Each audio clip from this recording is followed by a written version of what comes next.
Colton Mercer slid the divorce papers across the marble table like he was closing a bad investment. Didn't even look at her when he did it. Just pushed them forward with two fingers, the way you'd push away a plate you were done with, and said, "Sign it, Alara. Don't make this harder than it needs to be." 31 people witnessed that moment. Partners, associates, the firm's most prized clients, women in designer gowns who watched Alara Voss with the particular cruelty of people who had already decided she didn't matter. Colton's new fiancée, Vanessa Hale, stood near the floor-to-ceiling windows with a champagne flute and a smile she wasn't even trying to hide. Alara picked up the pen. Her hand didn't shake. Not once. She signed. And she walked out of the most humiliating moment of her life without a single tear, without a backward glance, without one word that anyone in that room could use against her later. What happened next? None of them were ready for it. If you've ever been underestimated by someone who should have known better, this story is for you. Stay with us through every part. Hit that like button. Drop your city or country in the comments right now. I want to see exactly how far this story travels. And if you haven't subscribed yet, do it before this part ends, because what's coming will leave you speechless.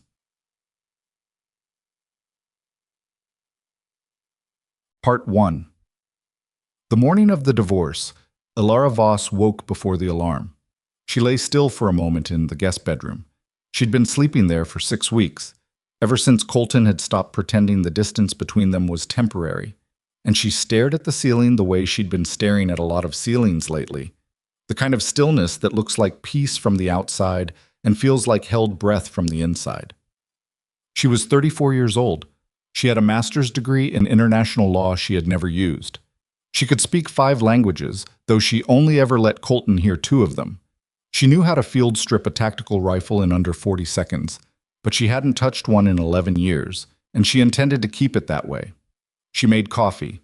She fed the cat, a gray, indifferent creature named Smoke, who had chosen her over Colton years ago with the same quiet decisiveness she wished she'd applied to her own life. She stood at the kitchen window and watched the Miami waterfront brighten from black to violet to the particular brutal orange that only happened in South Florida in October. And she thought about almost nothing. That was a skill, too. The emptying out. She'd learned it young, in circumstances she did not allow herself to revisit before noon. Colton came downstairs at 7:15 in a suit that cost more than most people's monthly rent. He poured coffee without speaking. He checked his phone. He was already somewhere else, already living the version of his life that didn't include her. And watching him move through the kitchen she had kept and the house she had made functional and occasionally beautiful, Alara felt something she couldn't quite name. Not grief exactly. Not anger. Something older than both of those. "The car's coming at 9, he said, still not looking at her. "Randall moved the signing to 10, so there's time if traffic's bad." "I know," she said. "I have my copy." He glanced at her then, just for a second. Something crossed his face. She'd known this face for 7 years, had memorized the particular geography of it, the way you memorize things you love before you understand that love doesn't protect you. And then whatever it was closed back over and he looked at his phone again. "You should bring someone," he said, "for support. Your friend, whatever her name is." "Margot." "Right, Margot." He said the name like he was recalling a distant country. "You two are still close?" "We talk." She didn't tell him that she hadn't called Margot in 3 months. Hadn't called anyone, really. Alara had always been careful about how much she let people in, and the careful part of her, the part that had kept her alive and anonymous for over a decade, had been pulling the drawbridge up slowly, steadily, for longer than she wanted to admit. She went upstairs and dressed in the charcoal gray dress she'd bought for exactly this occasion, which she knew was strange, buying an outfit for your own divorce. But Alara had learned a long time ago that the right clothes were armor and armor mattered. Low heels, simple earrings, hair pinned back, not severe, not soft, just controlled. She looked at herself in the mirror and thought, "This is the last morning I will spend in this house." She felt, to her own faint surprise, something that was almost relief. The offices of Mercer, Patel and Hale occupied the 31st floor of a glass tower on Brickell Avenue, and the conference room where the signing was scheduled had a view of Biscayne Bay that people photographed for their Instagram accounts. Alara had been in this room before. She'd attended firm dinners here, watched Colton accept awards and shake hands and become, over the years, a man who was very good at performing competence and much less certain about the actual substance underneath. She had loved him, though. That was important to say clearly, even to herself, even now. She had genuinely loved him. Not perfectly, not without reservation, not the way they wrote about in the kind of novels she sometimes read on the balcony late at night. But real. It had been real. The room was fuller than she'd expected. Colton's partners were there. 3 of them, Randall Patel and 2 associates she recognized but had never spoken to much. Men who wore their ambition the way other men wore cologne. Noticeable, slightly aggressive, present in every room they entered. Several clients she knew by face. A woman from the financial press who Alara clocked immediately as someone who had been invited, not stumbled in. And Vanessa. Vanessa Hale stood near the window in a white dress, actually white, which Alara noted with a detached kind of dark amusement, with her dark hair loose over her shoulders and her expression arranged in something that was architecturally close to compassion but structurally made of triumph. She was 31, a former corporate strategist who'd pivoted to wealth management, and she was very beautiful in the aggressive way that certain women are beautiful, the kind where you're aware of the effort involved, and that awareness is part of the point. Alara had met Vanessa 4 times. Each time, Vanessa had been unfailingly polite in a way that made Alara's skin tighten. She sat down at the table. The papers were already there. Colton sat across from her. He had his professional face on, the courtroom face, the face that had won him verdicts and partnerships and a reputation for being unreadable under pressure. And for a moment, Alara looked at him and tried to find the man she'd married in there somewhere. She found traces. Not enough. Randall cleared his throat. We appreciate you both being willing to do this efficiently. The terms have already been agreed. I know the terms, Alara said quietly. We can skip the summary. Randall blinked. He was not accustomed to being interrupted by quiet women. Colton's jaw tightened slightly. The papers went around. Alara read every line, not because she expected surprises at this point, but because she always read every line, always had. It was one of the habits that had kept her functional in a life that required her to be, above all else, careful. The settlement was generous in the way that Colton did most things, with the specific generosity that is also a form of dismissal that says, I can afford to be fair to you, and I want you to know that I can afford it. She signed where she was supposed to sign. She initialed where she was supposed to initial. She put the pen down and looked up, and Colton was watching her with an expression she had never quite seen on him before. Something raw in it. Something he was working hard to keep from being legible. That's it then, he said. That's it, she agreed. She stood. She picked up her small bag. She nodded once to Randall, who looked vaguely uncomfortable, and she walked to the door without looking at Vanessa, because Vanessa didn't deserve the eye contact. She was in the elevator when her phone vibrated. A message from a number she had not seen in over 4 years, a number she had convinced herself she would never see again. 2 words. We know. The elevator doors opened onto the lobby. Alara stood there for 3 seconds, possibly 4, doing the kind of internal recalculation that most people never have to do because most people have never needed to construct an entirely parallel life and live inside it like it was real. Then she walked out into the Miami heat. She had been standing on the sidewalk for maybe 6 minutes, long enough to feel the sun on the back of her neck and decide she would get a cab rather than wait for the firm's car service, when she heard it.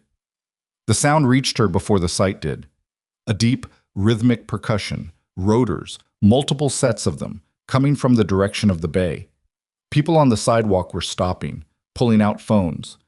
A woman in a business suit pointed toward the water and said something to her colleague that Alara didn't catch. Alara turned slowly. The helicopter? No, 3 helicopters, military dark, heavy-framed, moving in formation, were crossing over the bay at a height that suggested both capability and deliberate visibility. They weren't hiding. Whatever this was, it was not meant to be subtle. She saw the yacht before she fully understood what she was looking at. 300 feet, at minimum. Hull black as fresh tar. Moving through the harbor with the particular unhurried certainty of something that has never once needed to worry about who gets out of its way. There were smaller vessels flanking it, Coast Guard equivalent, private maritime security. She clocked the configurations automatically the way she clocked most things. And as it began to slow, Angling toward one of the private docking areas south of the main marina, she could see figures on the outer deck. Dozens of them, dressed uniformly, moving with a coordination that was not the coordination of ordinary crew. Her mouth went dry. She knew one yacht in the world with that hull profile. She had not seen it in 11 years. From behind her came the sound of the lobby doors opening again, voices spilling out. The signing party apparently concluding, Colton's voice among them, and Randall's, and the tinkling edge of Vanessa's carefully modulated laugh. The gathered press photographer who'd been covering Colton's firm was already swinging her camera toward the water.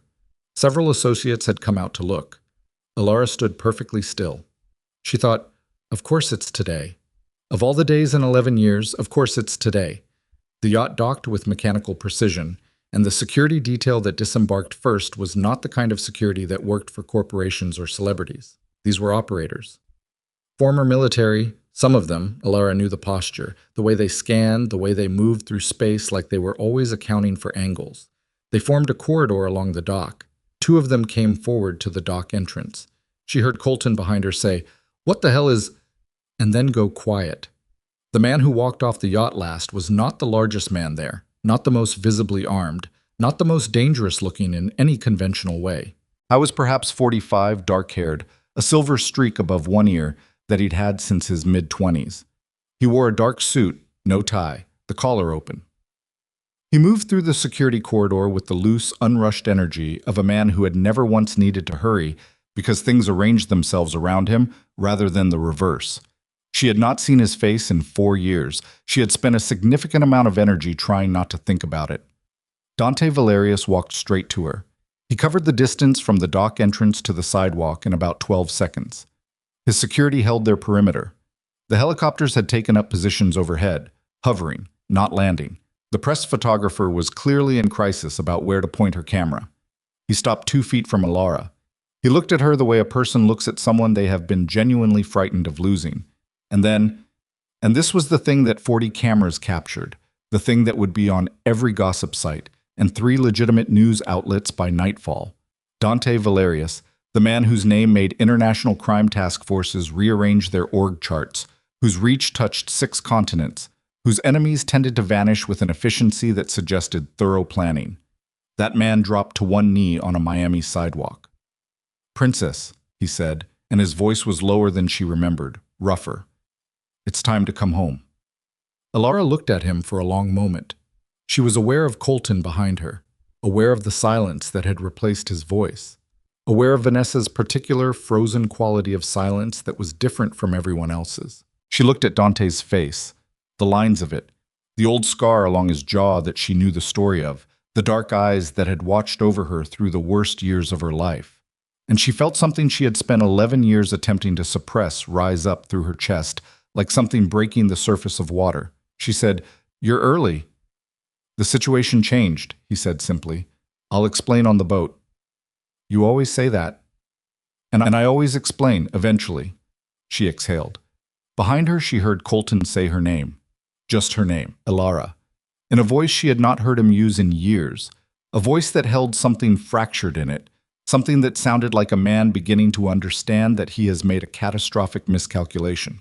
But she was already moving, already walking toward the dock, and Dante had risen and fallen into step beside her, and his security had adjusted their perimeter to include her without anyone giving an audible order. At the edge of the dock, she paused. She looked back.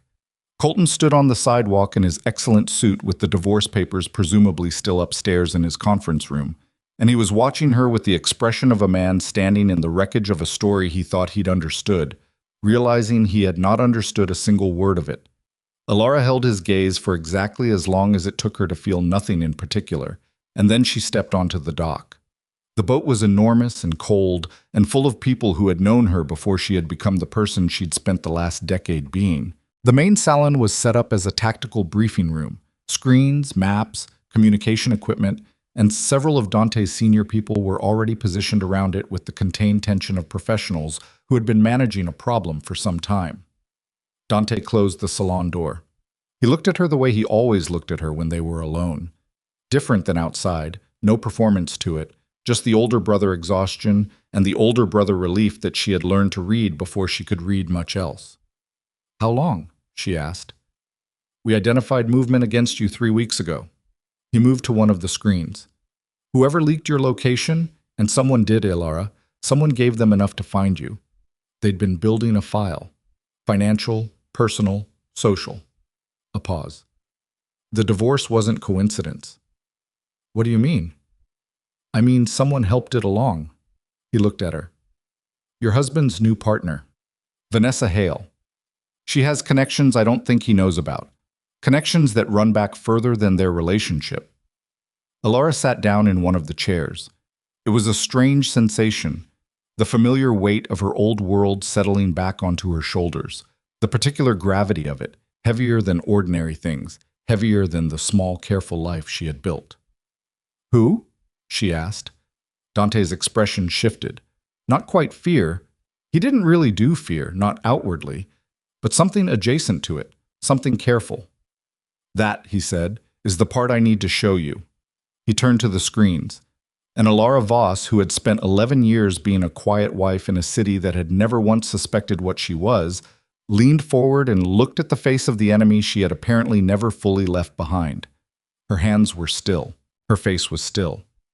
Inside, something that had been asleep for a very long time opened its eyes. The face on the screen was not a stranger's. That was the first thing. The thing that hit Ilara before any of the information attached to it had time to arrange itself into meaning. She knew that face. Not well, not the way you know someone you've spent real time with, but in the way you know someone who has always existed at the edge of your peripheral vision, present in rooms without being central to them, mentioned in conversations without being the subject of them. Lucien Arcos, Dante's consigliere, his strategist, the man who had served the Valerius organization for over 2 decades with a consistency that everyone around him had interpreted as loyalty, and which Ilara, looking at his photograph now on a tactical screen aboard her brother's yacht, was beginning to understand had been something else entirely. How long have you suspected him? She asked. Dante's answer took 3 seconds longer than it should have. 6 months. She looked at him. 6 months. I needed to be certain. And are you? Another pause. 90%. Ilara stood up from the chair. She moved to the screen and looked at Lucian's file. The financial trails, the communication intercepts, the series of decisions over a span of 20 years that looked, individually, like competent management of an organization's survival, and looked, collectively, like something else. Something with a specific direction, a specific goal. The massacre, she said. Not a question. The evidence isn't complete, but what we have... Dante stopped. He pressed his hand flat against the table, a gesture she recognized from their childhood, the one that meant he was controlling something he didn't want her to see him feel. What we have suggests the external attack was coordinated from inside. Someone gave the opposition the access codes for the compound's perimeter system. Someone made sure the family's security rotation left a window. Ilara was quiet for a long time. She had been 13 years old the night of the massacre. She remembered it in the specific, fragmented way that the brain processes things it cannot fully absorb. Not as a continuous narrative, but as a series of sensory images, isolated and vivid. The sound of the initial breach, the weight of the hand that had grabbed her arm in the dark and pulled her toward the secondary passage.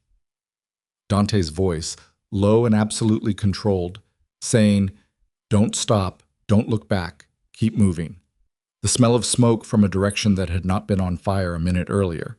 She had never questioned how the opposition had known the layout well enough to move through it the way they had. She had been 13. 13-year-olds in crisis don't ask structural questions. They just run. "Who else knows?" she asked. "On our side, 3 people in this room. You, me, Marcus." He nodded toward the door, beyond which his head of operations, Marcus Vale, was presumably managing whatever required managing. "And I want to keep it that way until we know what Lucian knows about what we know." "You think he's aware he's under surveillance?" "I think he's been ahead of us for 20 years, Dante said. "I'm not going to assume he's stopped." Ilara turned away from the screen. She walked to the narrow porthole window and looked out at the Miami skyline. All that glittering certainty, all those towers full of people living inside ordinary problems. And she thought about 11 years. 11 years of careful, deliberate smallness. A name that wasn't hers. A life that fit like a coat that was almost the right size, always slightly wrong across the shoulders. She had chosen it. She wanted to be clear with herself about that. She had chosen it because the alternative was this exact weight, this room, this particular quality of danger that didn't announce itself with dramatic music, but sat in your chest like a stone you'd stopped noticing because you'd been carrying it so long. You said someone gave them my location, she said without turning from the window. Someone leaked that I was here. Yes. And Vanessa Hale has connections that run back further than Colton thinks. Yes. She turned. Show me. Dante pulled up a second file. Vanessa Hale's financial history was layered in the specific way that intentional obscurity gets layered, the kind that looks like complexity from a distance and looks like architecture from close up. Ilara followed the threads with the quick, practiced focus of someone who had spent years pretending she couldn't do this kind of analysis and had never entirely succeeded in forgetting how. 3 shell companies, 2 of them inactive, 1 operational, registered through a Cayman intermediary that connected, at 3 removes, to a holding structure that the Valerius organization's intelligence people had flagged 18 months ago as affiliated with a competing syndicate. An old one that had reason, historical, personal, financial reason, to want Ilara Voss identified and accessible. She targeted Colton deliberately, Ilara said. We believe so. His firm had just taken on a significant estate case, an international inheritance dispute involving assets that were originally Valerius adjacent. Vanessa's principals wanted access to the documentation. Colton was the path in. A beat. You were the complication. So she manufactured a reason to remove me. Forged evidence of financial misconduct on your part. Planted it where Colton would find it. Made sure he found it at a moment when the marriage was already stressed enough that he'd reach for the narrative she was offering him. Dante's voice was level, but she could hear the thing underneath it. The barely contained fury of a man who has been watching someone he loves get maneuvered and who didn't catch it in time. He wasn't an accomplice, Ilara. He was a tool. She sat with that for a moment, Colton's face in the conference room, the 2-finger shove of the papers across the table, the way he'd said, don't make this harder than it needs to be. The specific phrasing of a man who had been handed a story and swallowed it whole because it was easier than the alternative, because the alternative required him to look more carefully at a woman he had long ago categorized as uncomplicated. She found she couldn't be angry at him in any clean, useful way. What she felt instead was something more complicated and more corrosive, the understanding that she had contributed to her own invisibility. She had needed to be unseen, and so she had been, and the cost of that was that the man closest to her had looked at her every day and had not known her at all. That was on both of them. She was honest enough to hold her half of it. There's a third element, Dante said. His tone shifted, just slightly. The way a person's tone shifts when they're about to say something they've rehearsed and still don't feel prepared for. She looked at him. He pulled up a third file. This one was thinner, less documentary evidence, more inference, more analysis, the kind of intelligence work that represents the shape of something rather than its proof. We've been tracking communication between Lucien and an outside party for approximately 4 months, Dante said. Encrypted, layered. Our people had to work to get even the fragments we have. But the timing of those communications correlates with 3 things. The initial movement against your location, the intensification of Vanessa's operation against your marriage, and a series of internal decisions Lucien made about the organization's security posture that, in retrospect, he stopped. In retrospect, left certain access points more open than they should have been. He's coordinating with them, Ilara said, the same people who came for the family 20 years ago. The organization has changed since then, rebranded, new leadership on the surface, but the same principles underneath, same inherited grievances. He looked at her directly. They want the Valerius holdings, the legitimate assets as much as the others. Your grandfather built structures that have been quietly generating value for 40 years, and whoever holds the dynasty holds access to those structures. Lucien has apparently decided that the safest path to that access is to deliver you. The air in the salon felt different after he said that. Deliver me, she repeated, alive.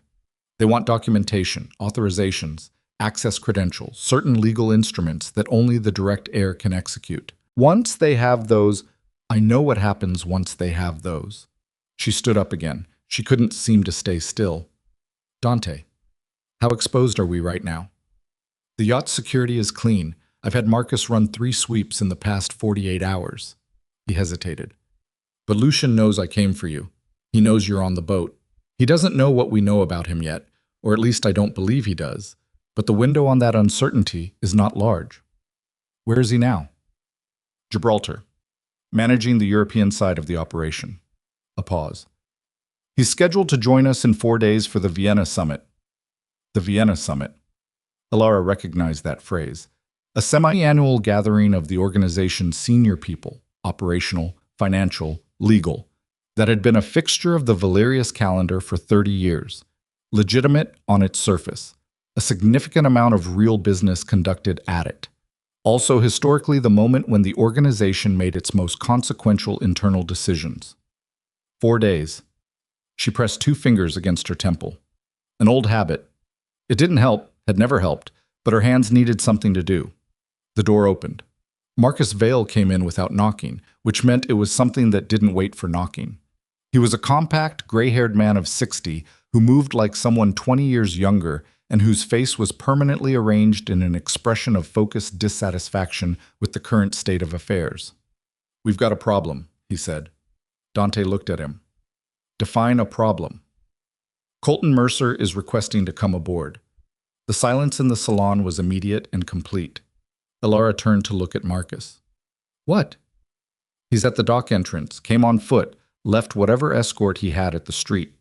Marcus's expression didn't shift. "He says he has information relevant to your safety. He says—" A brief pause that suggested Marcus found the following statement somewhat beneath him to relay, that he's not leaving until he speaks with you. Dante made a sound in the back of his throat. "Turn him around." "Dante." Alara's voice was quiet. "He's a liability, whatever he thinks he has. If he came here like this, alone, on foot, without calling anyone, then something happened in the last 2 hours that scared him enough to override his ego." She looked at her brother. "His ego is considerable.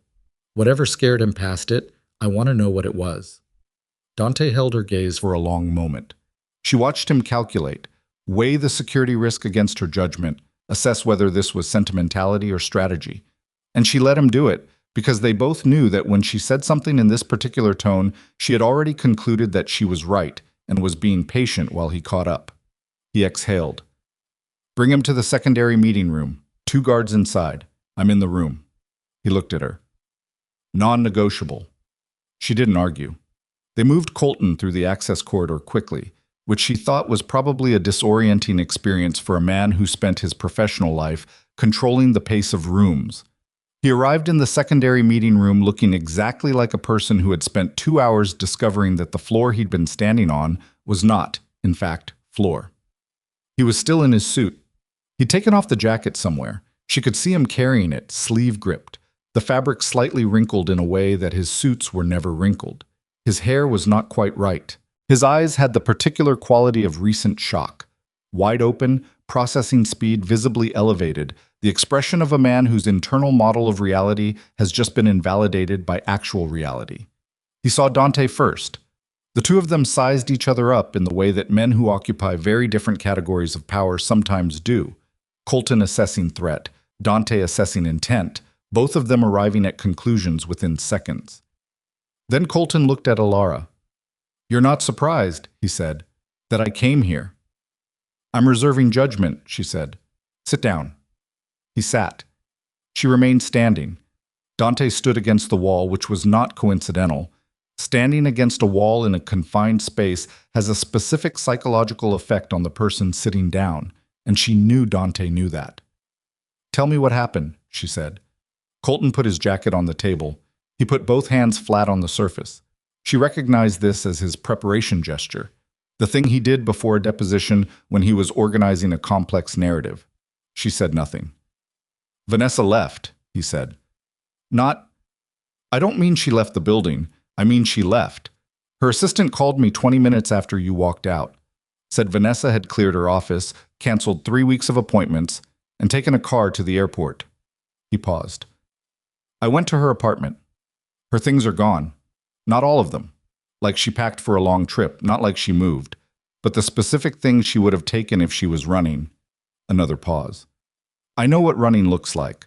I've done enough divorce work. Alara said nothing. I started going through her files, the ones she kept on our shared server for the merger work we've been doing. He looked up. Alara, there are documents in there that I don't fully understand them, but they reference your name. Your name before we were married. He said it carefully, like someone who has recently learned that the ground in front of him may or may not support his weight. Your name that you don't use. The name you told me was just an administrative artifact from a former visa. Beside the wall, Dante made no movement. And they reference transactions, Colton continued. Fund transfers. From holding companies I've never seen before, moving through 3 different instruments, all of them converging on a legal structure that was supposedly dissolved 15 years ago, but I had one of our forensic accountants look at the top layer, just the top layer. He called me back in 40 minutes and told me he couldn't keep working on it. Why? Because he recognized one of the names on the subsidiary board. Colton looked at her with something unguarded in his face. Not just fear, something rawer than fear. The expression of a man confronting the distance between who he thought he was and what he actually knows. He said he needed to not know this. Those were his words. I need to not know this. He's been doing forensic accounting for 22 years. Alara sat down across from him. She looked at him, really looked at him, the way she had stopped letting herself look at him somewhere around year 4 of their marriage, when she'd understood that the looking was too costly. And she made a decision. Not about him, about what needed to happen next. Colton, do you have copies of what you found? Encrypted drive, in my jacket. He nodded toward the folded suit on the table. I made copies before I came here. I didn't know what I was walking into, but I knew I wasn't coming without documentation. Despite everything, she almost smiled at that. He was still a lawyer. He would probably be a lawyer about his own death. She reached across and took the jacket. She found the drive in the inside pocket, small, black, unremarkable, and she set it on the table. Dante pushed off from the wall. He came forward and picked up the drive without asking anyone's permission. I'll have Marcus verify this before it goes anywhere near our systems. He looked at Colton with an expression that was not hostile but was not warming toward warm. You said Vanessa went to the airport. Do you know where? No, I called. She didn't pick up. Her assistant said she left with a carry-on and 2 hard-sided cases and didn't tell anyone her destination. Dante looked at Alara. She looked back at him. The same thought she knew, moving through both of them simultaneously. If Vanessa was running, she was running toward something, not just away. Running to report. Running to deliver. Running because the operation had been exposed faster than expected, or because something had shifted in the timeline, or because someone had told her to move. Lucien. I need to make a call, Dante said. He didn't move toward the door. He looked at Marcus, who had appeared in the doorway without Alara quite catching the moment of his arrival. Marcus disappeared again. The call would be made, results would be delivered. Colton was looking at Alara. Who is he? He asked. My brother, she said. The silence that followed was very dense. She watched him process it. The yacht, the security, the helicopters, the name that his forensic accountant had refused to look at twice. She watched him run the arithmetic of the last 7 years of his life through this new variable and watched the answers change shape entirely. Your brother, he repeated. My adopted brother. He's... She stopped. There was no version of this sentence that wasn't enormous. He runs an organization, international. It's complicated. I can see that it's complicated. Colton. She waited for him to look at her directly, not at the walls or the equipment or the door. I need you to understand something. Whatever you think you came here to do, warn me, fix something, make something right. It's already more involved than that. You have seen things in the last 3 hours that most people who see them don't walk away from easily. The only reason you're going to is because you're sitting across from me and because I am telling you that you will. He was very still. What happened to you, he said, before I met you? It was the question she had been half waiting for him to ask for 7 years.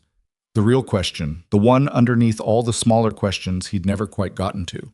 About the dreams she sometimes had, about the fluency in languages she didn't explain, about the small calibrations she made in public spaces that she'd always hoped he'd attribute to ordinary anxiety. A lot, she said. She didn't say more. Not yet. Because Dante's communications operative appeared in the doorway at that moment with an expression that Ilara read immediately, a tightening around the eyes, a specific quality of controlled alarm. And she was already pushing back her chair before the woman opened her mouth. "We've got a signal hit," the operative said. "The drive he brought?" "I swept it," Colton said, standing sharply. "I swept it before I left the office. I'm not an idiot." "The sweep wouldn't catch this," Dante said, his voice completely flat. He was already moving toward the door. "It's not a tracker on the drive. It's a passive signal embedded in the document architecture. Whoever created those files built a location beacon into the metadata. When the drive connected to any network within range," he looked at Ilara. "They know exactly where this yacht is," she said. "They knew before," Dante said. "We knew they knew. But now they know that we know about the drive, which means—" "The timeline moved," she finished. "They're not waiting for Vienna." The three of them stood in the secondary meeting room of a 300-foot yacht in Miami Harbor, and the silence lasted approximately 4 seconds, which was how long it took Marcus to reappear in the doorway, this time with his earpiece in and his jacket open and the specific expression he wore when something had gone from a problem to an emergency while everyone was looking the other way. "Dante," Marcus said, "we have radar contact. 4 vessels, moving fast, no identification signals. 12 miles out and closing." Colton made a sound that was almost a word. Ilara picked up the encrypted drive from the table. She looked at it for 1 second. Then she looked at Colton. This man she had been married to for 7 years. This man who had never known her, who had been used as an instrument against her, who had walked onto a mafia kingpin's yacht with an encrypted drive and the specific bravery of someone who doesn't fully understand the room they're in. And she made another decision. "Stay close to me," she said. "Don't ask questions for the next 20 minutes. Don't move unless I tell you to move." He nodded. His face was the color of old paper. She was already walking toward the door, and somewhere above them, the helicopters that had stayed aloft over Miami Harbor shifted their formation with the particular precision of people who had just received an order. And outside the yacht's walls, the evening light was falling across Biscayne Bay in long gold strips, beautiful and indifferent. And 4 vessels with no identification signals were cutting through open water at speed, with a destination that everyone aboard the black-hulled yacht now understood with absolute terrible clarity. There was no version of the next 24 hours that looked anything like the life Ilara had been living this morning. She had known, standing at the kitchen window with her coffee while Colton checked his phone and the cat wound around her ankles, that today would end something. She had not known it would end everything. The first explosion hit the water 40 yards off the starboard bow. Not a missile, a warning shot, or what passed for one among people who communicated primarily through escalating degrees of violence. The concussion moved through the hull of the yacht like something alive, a deep percussive shudder that Ilara felt in her back teeth and in the soles of her feet simultaneously, and around her the organized motion of Dante's security team shifted immediately from preparation to execution. Marcus was already on comms. "Defensive perimeter, outer ring engage. Do not fire on the vessels until I give the word." He looked at Dante. "They want us to run. If we run, they dictate the direction." "We're not running," Dante said. "I know we're not running. I'm telling you what they want so you know why they'll escalate when we don't give it to them." Ilara was at the tactical screen. The 4 vessels had separated. 2 holding position at 11 o'clock, and 2 o'clock, 2 more swinging wide to flank the yacht from the south. Fast boats. She could see the radar signatures, the kind of rigid hull inflatables that military and well-funded private operators used when they needed speed and low profile and didn't care particularly about comfort. "How many personnel per vessel?" she asked. "Estimate 6 to 8 each," the communications operative said without looking up from her screen. "Based on the displacement readings.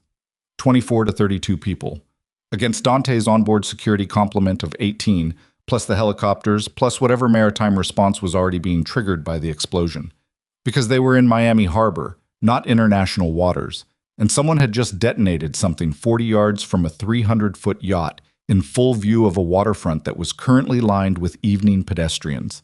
And that was not the kind of event that the Coast Guard or the Port Authority or any of the 17 other overlapping jurisdictions in this particular stretch of Florida water were going to ignore.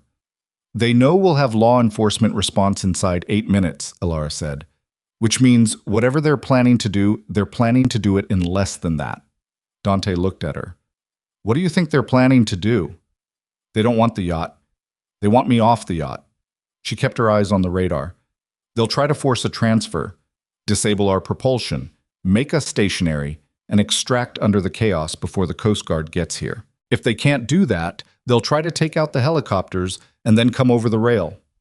A beat. You sound like you've done threat assessment before, Colton said from the corner of the room. His voice was controlled in the way that voices get controlled when the person using them is working very hard not to sound as frightened as they are. Nobody answered him.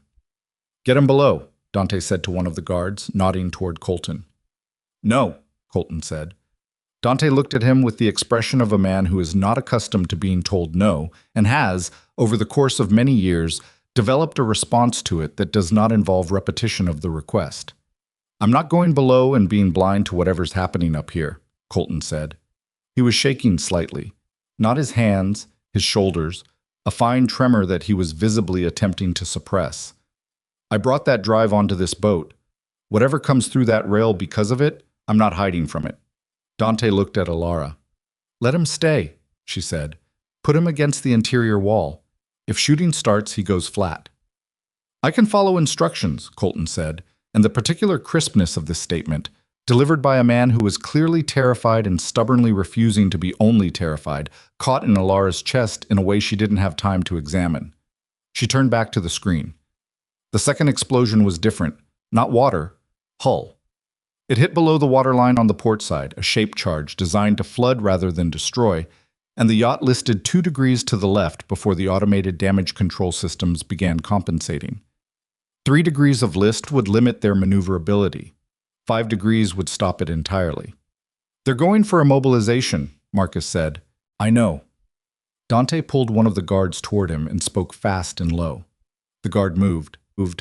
Dante. Alara said it quietly. She was looking at something on the screen that had not been there 30 seconds ago. A 5th radar contact, different profile from the attack vessels, moving not from the open water but from the dock side, from inside the harbor. There's a 5th boat. It wasn't with the formation. It's been sitting in the harbor this entire time. Marcus was already looking. It's not ours. No, she said. It's inside our defensive perimeter. Yes. The implications of that moved through the room like cold air. An asset pre-positioned inside the harbor, before the attack formation arrived, before the yacht had even fully docked, possibly before Alara had walked out of Colton's conference room. Something that had been waiting, something that had known exactly where the yacht would be.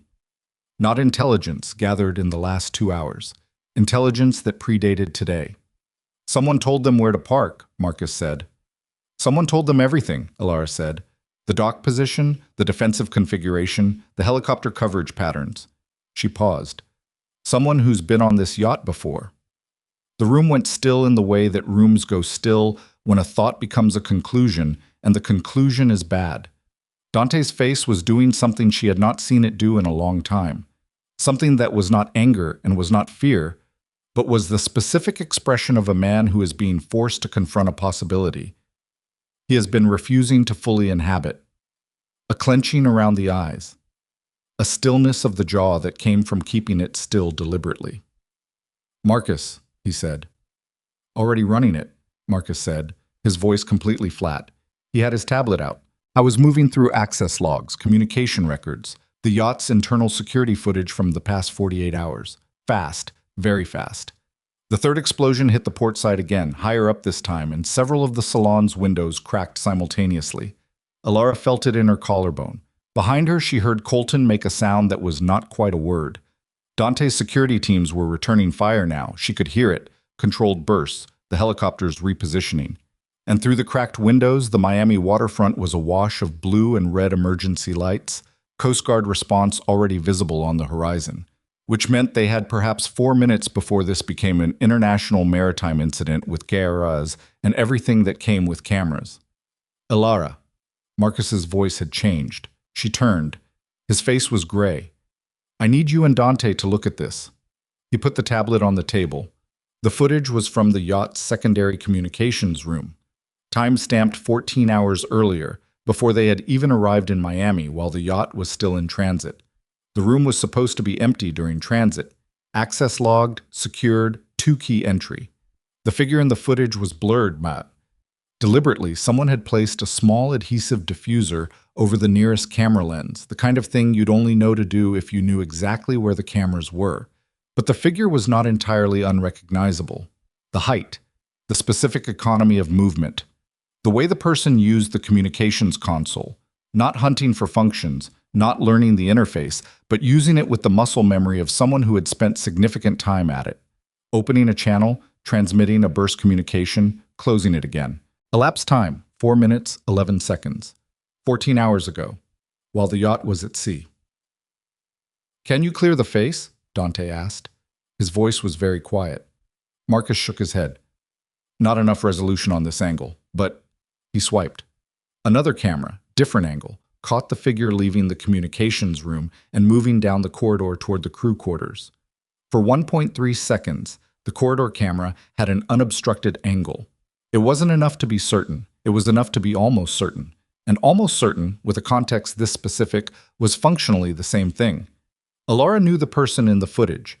She had met them precisely twice, once at a Vienna summit 7 years ago, which she had attended in her real identity for the last time, and once at a private organizational dinner 18 months after that, which was the occasion on which she had decided that she needed to disappear entirely and had begun constructing the architecture of her exit.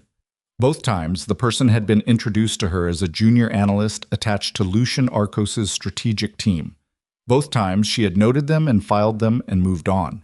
Both times, she realized now they had been watching her with the specific attention of someone taking inventory. "That's not Lucian's analyst," she said. Marcus looked at her. "No? That's Lucian's daughter." The silence that followed was the kind that has weight. Dante pressed both hands flat on the table. His knuckles were pale.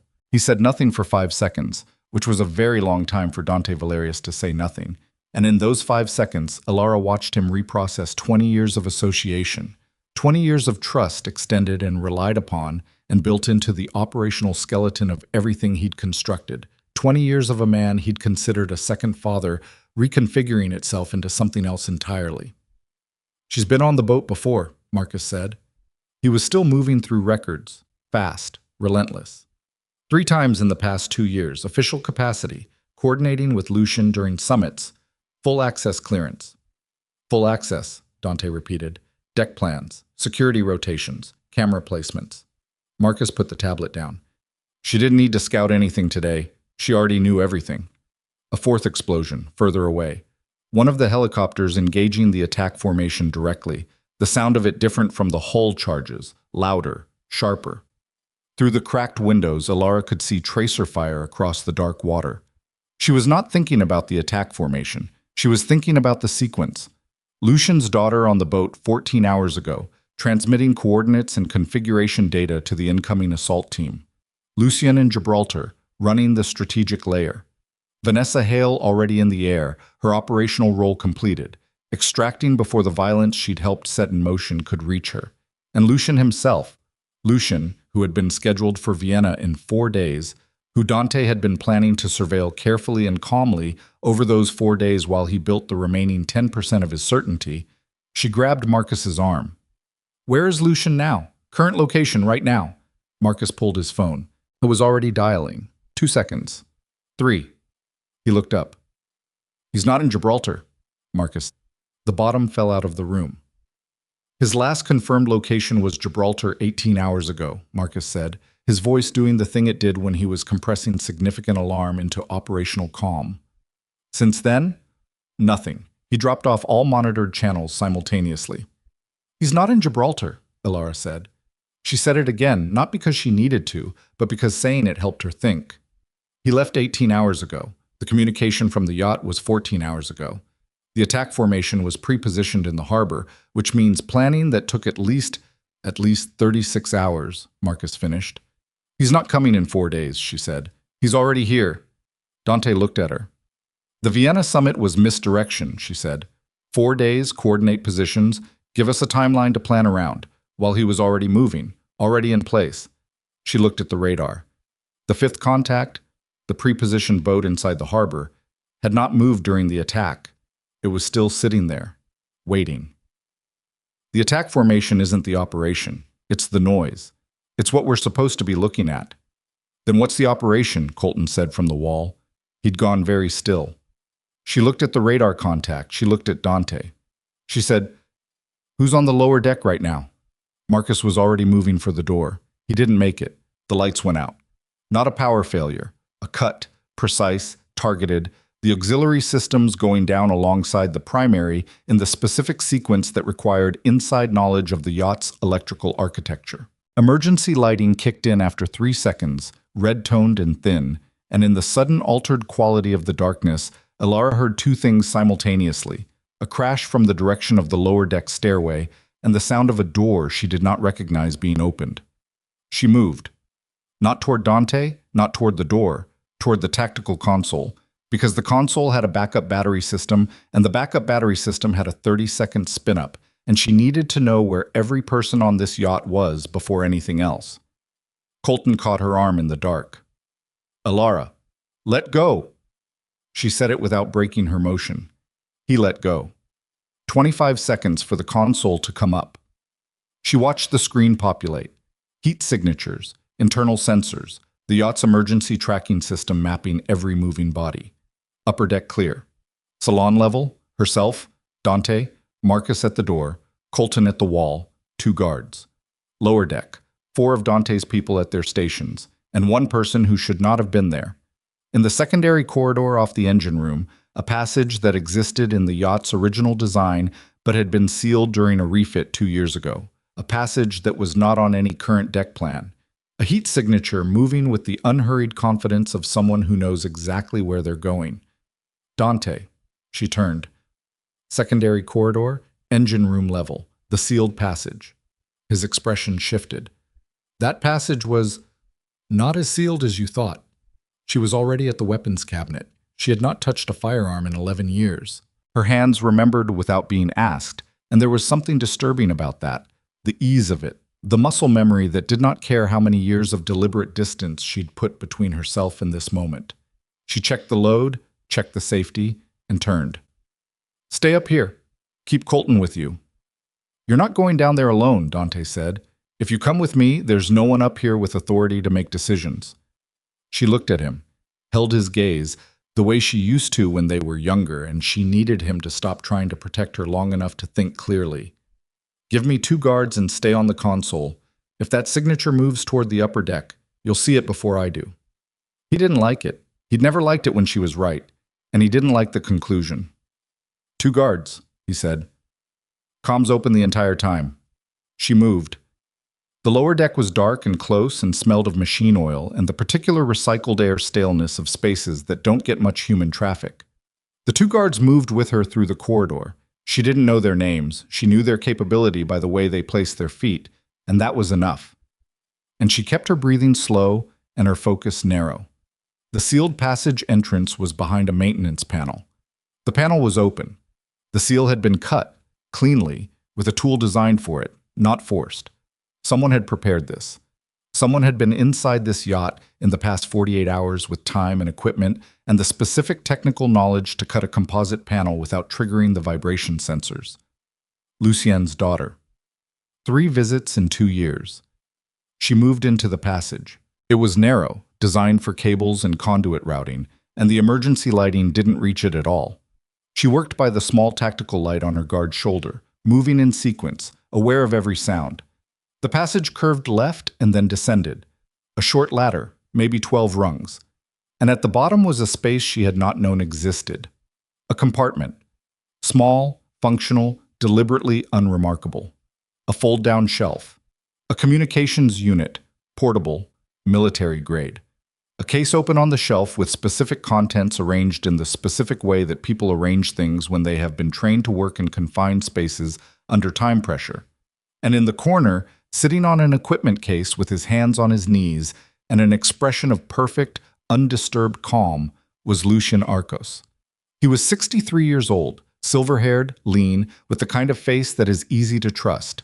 Not handsome, not striking, but arranged in a way that reads as steady, as reliable, as the face of a man who has spent a long time being the person others brought their problems to. He looked at Alara the way a person looks at someone whose arrival they have been expecting. I wondered if you'd find the passage, he said. His voice was exactly as she remembered it, unhurried, the consonants precise, a faint Mediterranean undertone. I gave it maybe 60-40 odds that you would. Her guards moved to position on either side. Lucian did not look at them. He kept his eyes on her. You've been here the whole time, she said. Since this morning. He folded his hands together, a gesture of such complete ease that it was itself a kind of aggression. While your brother's people were running sweeps of the yacht, they were sweeping the systems I'd already secured, looking for what I'd already removed from the visible architecture. A small movement at the corner of his mouth. Dante's people are excellent. They are not excellent at finding things that weren't there to begin with. The attack formation, she said. It's a diversion. It's a negotiating context, he corrected.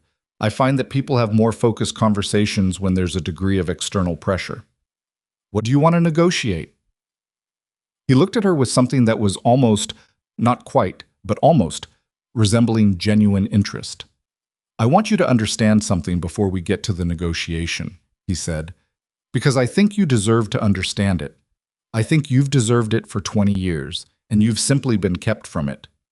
Don't explain yourself to me like I'm going to sympathize with you. I'm not asking for sympathy. He uncrossed his hands. I'm asking you to consider that the story you were told about the massacre is incomplete. That the people who told it to you, including your brother, had reasons for the version they chose to give you. She kept her gun level. What version would you give me? The version where your grandfather was not the man Dante believes he was, Lucian said. The version where the massacre was not an unprovoked external attack. The version where your grandfather made an agreement, a binding, documented agreement, with people he later decided were inconvenient to honor, and where the events of that night were, from a certain perspective, the consequence of that decision. Her hands were still. Her face was still. Inside, something moved. That's a convenient story, she said, 20 years later with no one alive to contradict you. Not no one. He reached into his jacket, slowly, watching her, the gesture of a man communicating that he's not reaching for a weapon, and produced a document case. Slim, leather, with a fastening that looked old. He set it on the shelf beside him. Your grandmother survived that night, Alara. Not the grandmother you were told died in the East Wing. Her mother. Your great-grandmother's personal secretary, who has been in my care for 18 years because she asked me to keep her safe from the people who would have silenced her. The compartment felt smaller than it had when she walked in.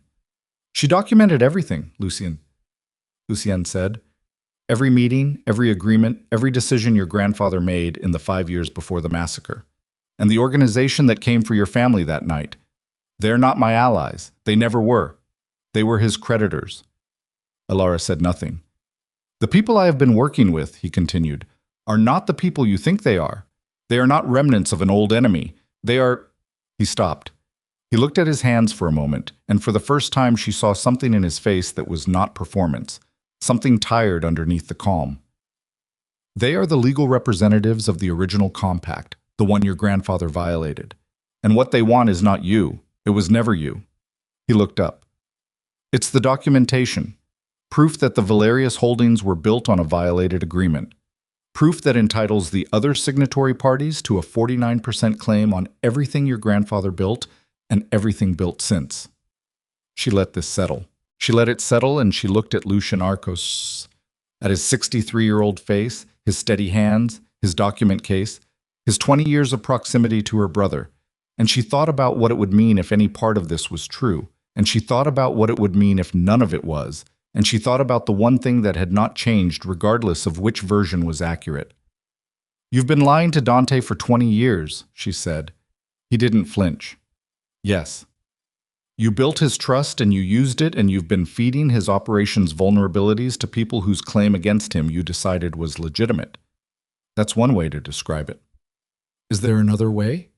He was quiet for a moment. I spent 20 years trying to find a resolution that didn't require anyone else to die, he said. I failed at that. I'm aware I failed. Something shifted in his face. Not guilt. She wasn't sure Lucian Arcos experienced guilt in any way she would recognize. More like the specific exhaustion of a man who has been managing a very complicated problem for a very long time and has recently accepted that management is no longer possible. The attack formation outside is not under my control. I want to be clear about that. I arranged the context, but the level of force they chose, he shook his head. That's outside what I authorized. You don't authorize them, she said. You think you do. You've always thought you did. She moved toward him, one step, two, until she was close enough to see the individual lines in his face, and he was close enough to see that her hands had not moved an inch. Where is Vanessa Hale? A flicker, first real one. She executed her role and extracted. She's not relevant to, where is she, Lucien? He looked at her. He read something in her face that made him, for the first time since she had walked into this compartment, look slightly uncertain about the evening's trajectory. Above them, through the hull, she could hear the Coast Guard loudspeakers beginning their approach. Sirens. Commands in amplified English. The attack formation would be breaking off. You didn't sustain an engagement when the Coast Guard arrived with this kind of visibility, not without consequences that exceeded the operational value.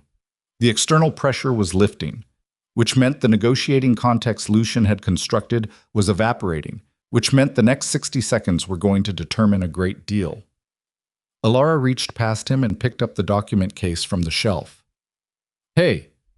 One of the guards moved, but Lucien raised his hand and the guard stopped, confused, because Lucien had just gestured as though he had authority over Dante's security team, and the guard had instinctively responded to it, which told Alara something very specific about how deeply Lucien's influence was embedded in the operational culture of this organization. She stepped back with the document case. You're going to come upstairs with me, she said. You're going to sit across from my brother and you're going to tell him everything you just told me, every word of it, including the parts that will break something in him that probably won't fully recover. Lucien looked at her. And if what I've told you is true? If the documentation in that case supports what I've said? Then we deal with it, she said. The way we should have dealt with it 20 years ago, if anyone had been honest enough to try. She held the document case at her side. But that's a conversation for after. Right now, you need to understand something. She held his gaze. The woman you've been maneuvering against for the past 11 months, she said quietly. The woman you leaked to Vanessa's operation. The woman you pre-positioned your assets to extract from this yacht. She is not the person who walked into this compartment tonight. That woman doesn't exist anymore. Lucien Arcos looked at Alara Voss in the red-tinted emergency light of a hidden compartment in the hull of a black yacht in Miami Harbor, and for the first time in the conversation, he looked at her with the expression of a man who has just recalculated something important and does not entirely like where the calculation has landed. Take him up, she said to the guards. They moved. She followed, the document case in her left hand and the gun still in her right. And as she climbed back through the narrow passage toward the light, she understood with perfect, settling clarity that the person she had been this morning, careful, contained, deliberately small, sleeping in a guest bedroom in a house that had never quite been hers, that person had taken the last steps she would ever take. What came next would require someone else entirely, and that someone else had been waiting inside her for 11 years, patient and still, for exactly this moment to arrive. Dante's face when Lucien walked through the salon door was something Alara would not forget. Not rage. She'd expected rage, had braced herself for it, had been mentally preparing the words she would use to hold him back from doing something that would cost them the only leverage they currently had. But what crossed her brother's face was not rage. It was the particular devastation of recognition, the expression of a man who has been carrying a suspicion so heavy and so long that when the confirmation finally arrives, what he feels first is not anger, but exhaustion. A terrible, boneless exhaustion, as though the weight he's been holding has suddenly stopped being weight and become nothing, and the nothing is somehow worse. He looked at Lucien for 4 seconds, then he looked at Alara. She gave him the document case. He set it on the table without opening it and turned to Marcus. Get the Coast Guard liaison on the line. Tell them the attack was a private maritime security incident. Give them the cover documentation, and get them off our hull within the hour. He paused. Tell them we have a situation under control. Do we? Marcus said. Dante looked at Lucien. Sit down. Lucien sat. Colton was against the wall where she'd left him. He was watching all of this with the focused, careful attention of a man who has understood that he is inside something he does not have the vocabulary for and has decided that observation is his only useful contribution. His hands were steadier than she'd expected. She filed that away. What followed was 45 minutes of the most concentrated and brutal conversation Ilara had ever sat in, and she had, in a previous life, sat in some genuinely brutal conversations. Lucien talked. Dante asked questions in the voice he used when he was controlling himself absolutely. The voice that was so contained it barely sounded like voice at all. Marcus cross-referenced what Lucien said against the documents in the case in real time, pulling records, verifying signatures, flagging inconsistencies. There were fewer inconsistencies than Ilara would have preferred. The documentation was real. The agreement her grandfather had signed 46 years ago was real, a founding compact with 3 other syndicate families, a binding arrangement for shared governance of certain territorial and financial interests, a document with the specific legal architecture of its era, handwritten in 2 languages and notarized by a name that Marcus confirmed, after 8 minutes of research, had been a legitimate Maltese solicitor who had died in 1997. The violation was real. Her grandfather, in the late expansion years, had systematically excluded the compact's co-signatories from assets they were entitled to, had restructured holdings in ways that buried their claim, had, according to the secretary's testimony, documented in Lucien's case with a recorded deposition and signed witness statements, made the decision that the other families were no longer useful, and arranged for them to understand this through methods that were not legal and were not gentle. The massacre had been their response. Ilara sat with this. She sat with the specific internal sensation of a foundational story being dismantled. Not the story about herself, not the story about Dante, but the story about where they had come from and what had been done in the name of the dynasty she had spent 11 years running from and the last 12 hours being pulled back toward. She sat with it, and she breathed through it, and she did not let it move across her face. Dante was not as practiced at that. He stood up in the middle of Lucien's explanation of the compact's 3rd clause and walked to the window and stood there with his back to the room for approximately 90 seconds. Nobody spoke. Marcus looked at his tablet. Colton studied the floor. When Dante turned around, his face was arranged again, but his eyes were red at the edges in a way that they had not been before, and Ilara understood that her brother had just, privately and silently and in 90 seconds, grieved something that was going to take him much longer than 90 seconds to fully grieve. "The people outside," Dante said to Lucien, "the ones who sent the attack formation, they're the legal representatives of the original compact families? The inheritors, yes, 3rd generation at this point. Their legal claim is documented. Their methods tonight," Lucien's voice tightened slightly, "their methods were not coordinated with me. I arranged for them to have a location and a timeline. The level of force they deployed was a decision made above my operational role." "Above your operational role," Dante repeated. "I am not their commander. I am their intermediary." "You've been their intermediary for 20 years while sitting in my organization." "Yes." Dante said nothing for a moment. "Where are they now?" "Withdrawing. The Coast Guard presence eliminated the tactical window." Lucien folded his hands. "But they'll reconvene. The claim doesn't disappear because tonight failed. And the person they've identified as the authorized heir," he looked at Ilara, "the only person with current legal standing to either contest or settle the compact's claim, is her." Everyone looked at Ilara. She had known this was coming for the last 40 minutes. She had been thinking through it while Lucien talked, while Dante processed, while Marcus verified, running the structure of it, the implications, the available moves. There were 3. She had been evaluating them since the moment she understood what Lucien's documents actually contained. "If I contest it," she said, "we're in litigation across 6 jurisdictions for a decade minimum. The organization's legitimate assets are frozen during that process. The criminal task forces that have been looking for an opening use the public proceedings as their entry point, and we spend 10 years losing things we built, while lawyers who charge by the hour argue about a compact that was signed before I was born." Lucien nodded slowly. "That's an accurate summary of option 1. If I settle it, acknowledge the claim, negotiate a percentage.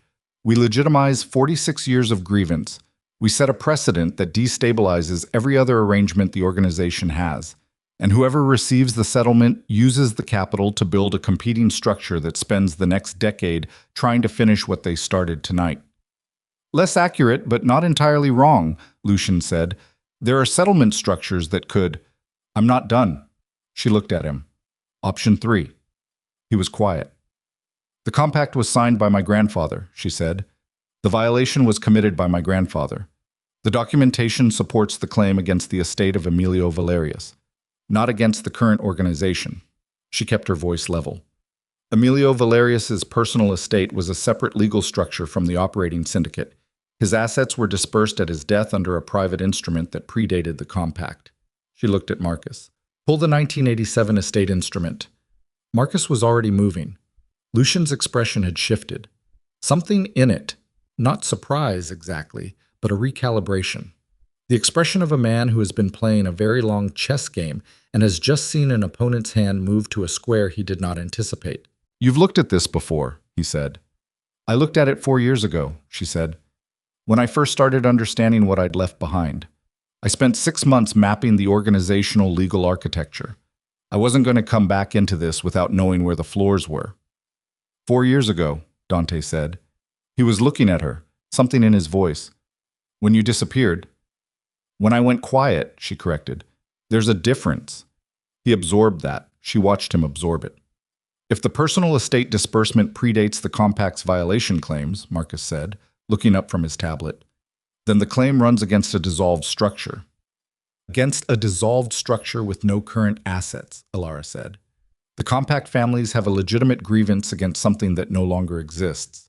Their documentation is real. Their claim is real. What it's against is a legal ghost.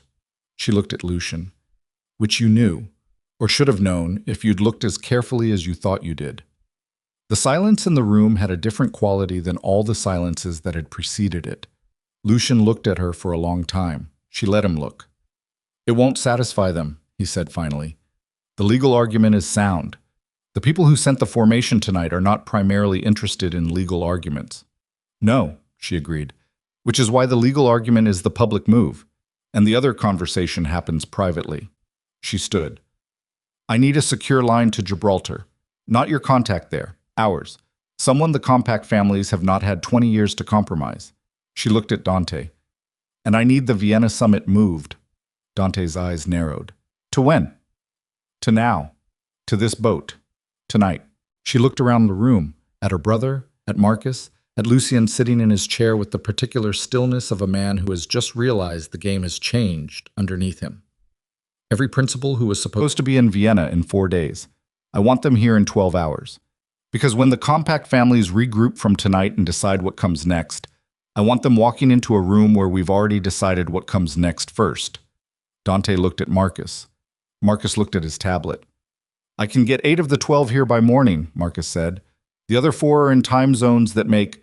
Get the 8, she said. The 4 can be on a secure video link. This is moving very fast, Colton said from the wall. She looked at him.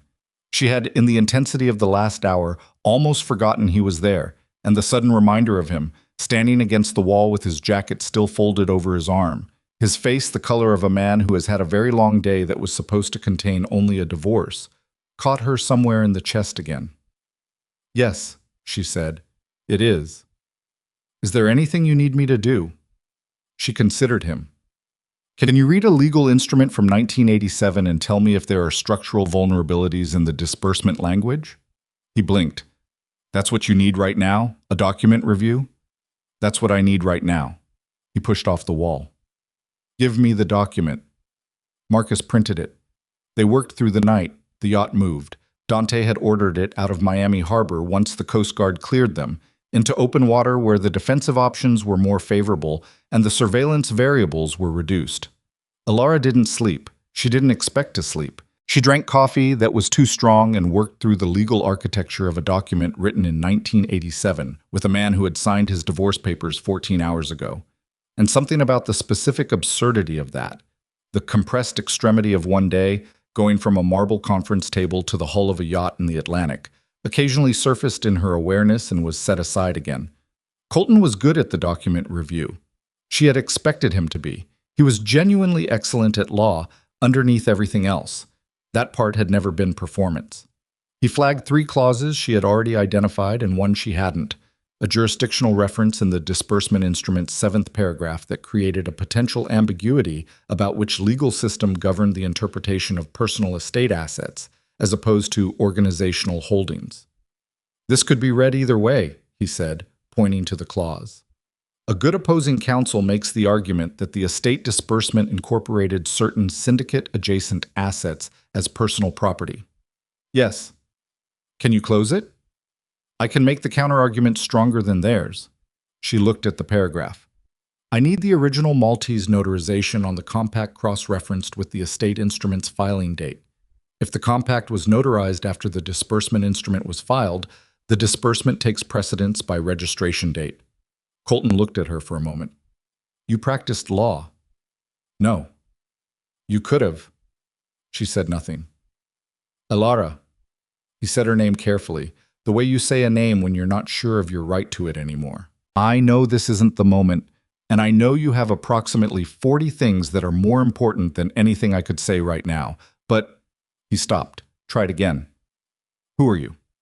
She looked at him across the table covered in documents, in the early dark of open ocean, and she thought about how to answer that honestly. I'm the same person I was this morning, she said. You just didn't know what you were looking at. He absorbed that.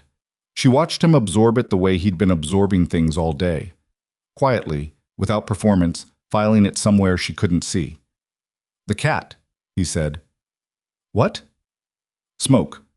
I'll take care of him when this is done. Until you can get him. He looked back at the document. He chose you anyway. I'll keep him safe until you can have him back. She looked at him for a moment.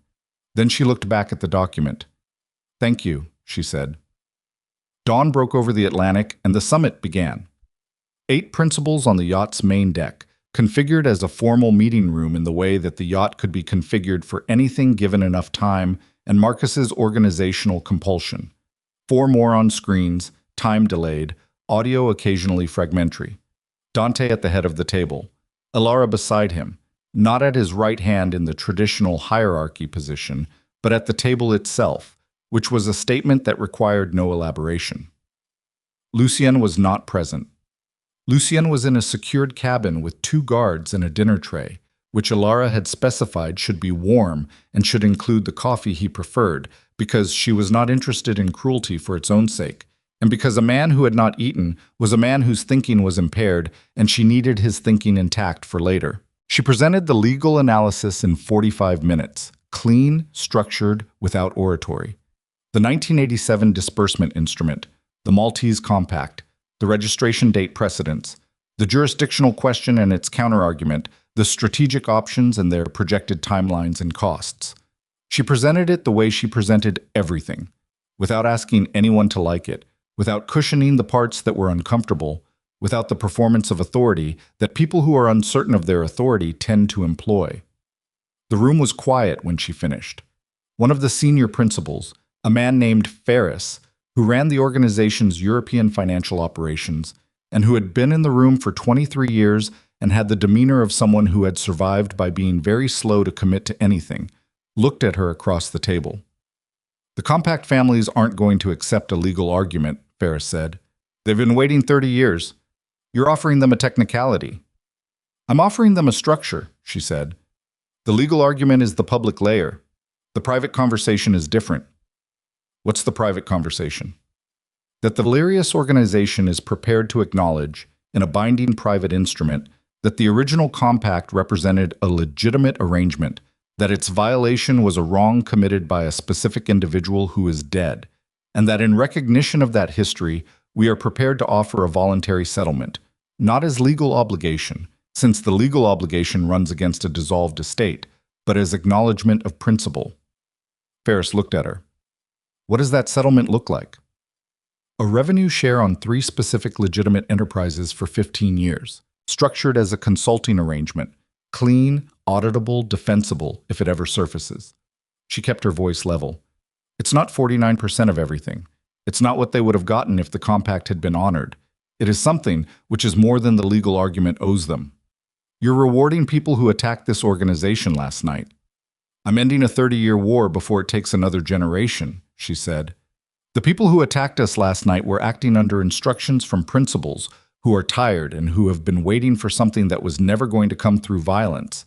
I'm offering them a door that isn't violence. She looked around the table. The question is whether this organization has the discipline to walk through it. The room was quiet again. Dante looked at her from the head of the table.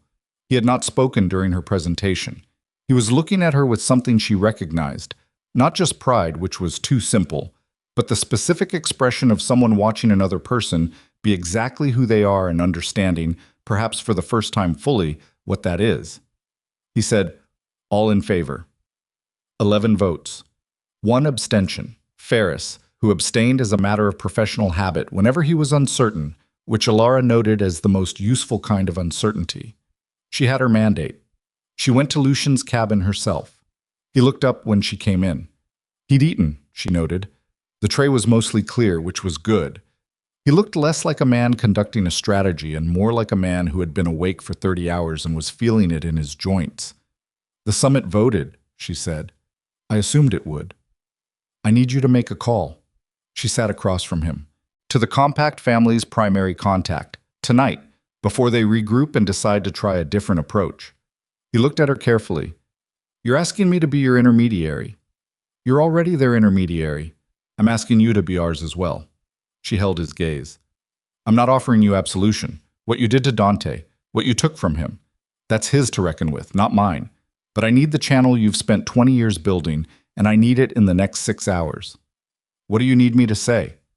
That there is a proposal. That the Valerius heir requests a meeting. Neutral location, small delegations, within 72 hours. She paused. And that the proposal involves something they have not been offered before, which is an acknowledgement. Lucian was quiet for a moment. He looked at his hands. They'll want to know if it's genuine. Tell them to look at who's making the offer, she said, and tell them she's not her grandfather. He looked up. She stood. Make the call, Lucien. She was at the door when he said her name. Not her cover name, her real one. The one she'd been born with and spent 11 years not using. She stopped. The document case, he said. The secretary's deposition. There's a final section I didn't show you tonight. He stopped. The word that followed had the specific quality of words that cost something. I should have. She turned. Your grandfather's agreement, he said. The original compact. There were 4 signatories. He paused. One of them was not a syndicate family. She waited. One of them was a private individual, someone who provided the initial capital that allowed Emilio Valerius to build the first structure, someone who was owed, by the compact's terms, not a percentage of assets but something else. He looked at her with the tired, stripped-down expression of a man who has been managing information for so long that the relief of releasing it is almost physical. The 4th signatory was your grandmother, your actual grandmother, your grandfather's wife. The room did not move. The yacht moved. She could feel it under her feet, the Atlantic swell, the slight pitch and roll, but the room felt very still.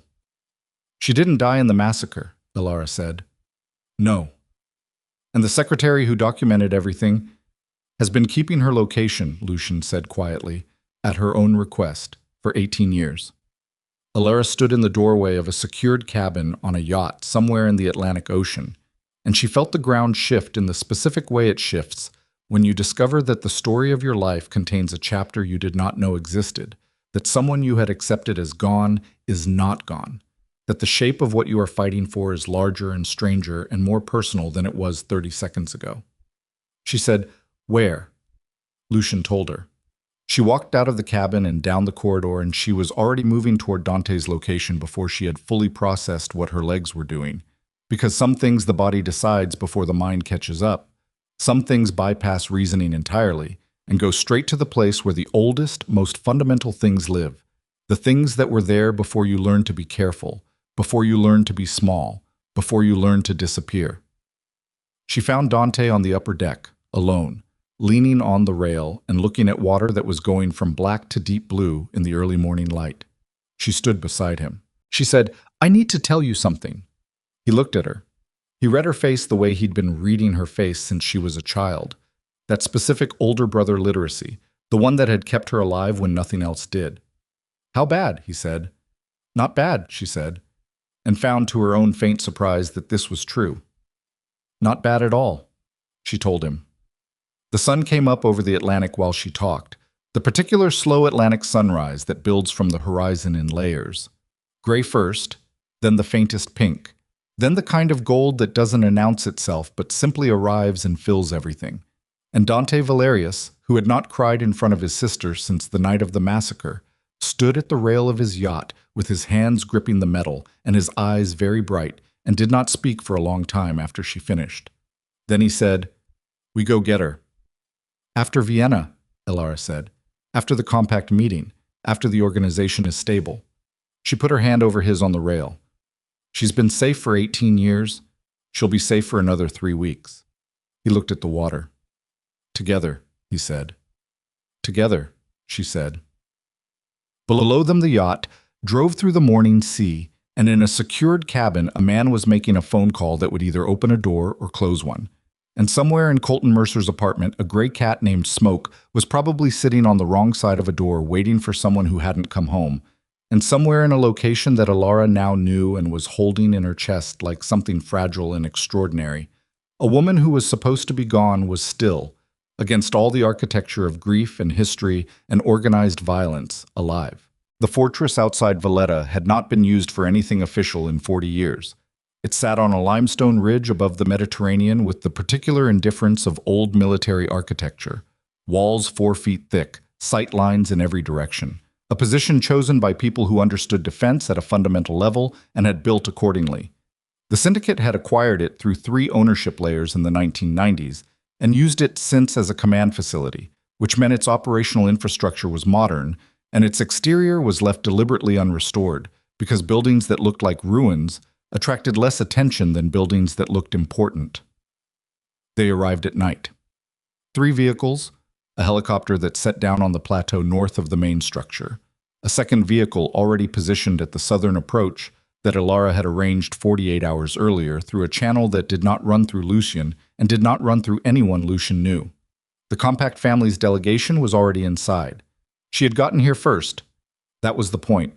The main chamber of the fortress was lit by functional overhead lighting that did nothing for the aesthetics of 800-year-old stone, but did allow everyone present to see everyone else's face clearly, which Elara had specified because she wanted faces visible and she wanted her own face visible, and she wanted the people across the table to understand from the first moment that they were not dealing with Emilio Valerius's ghost or Dante Valerius's reputation or anyone's intermediary. They were dealing with her.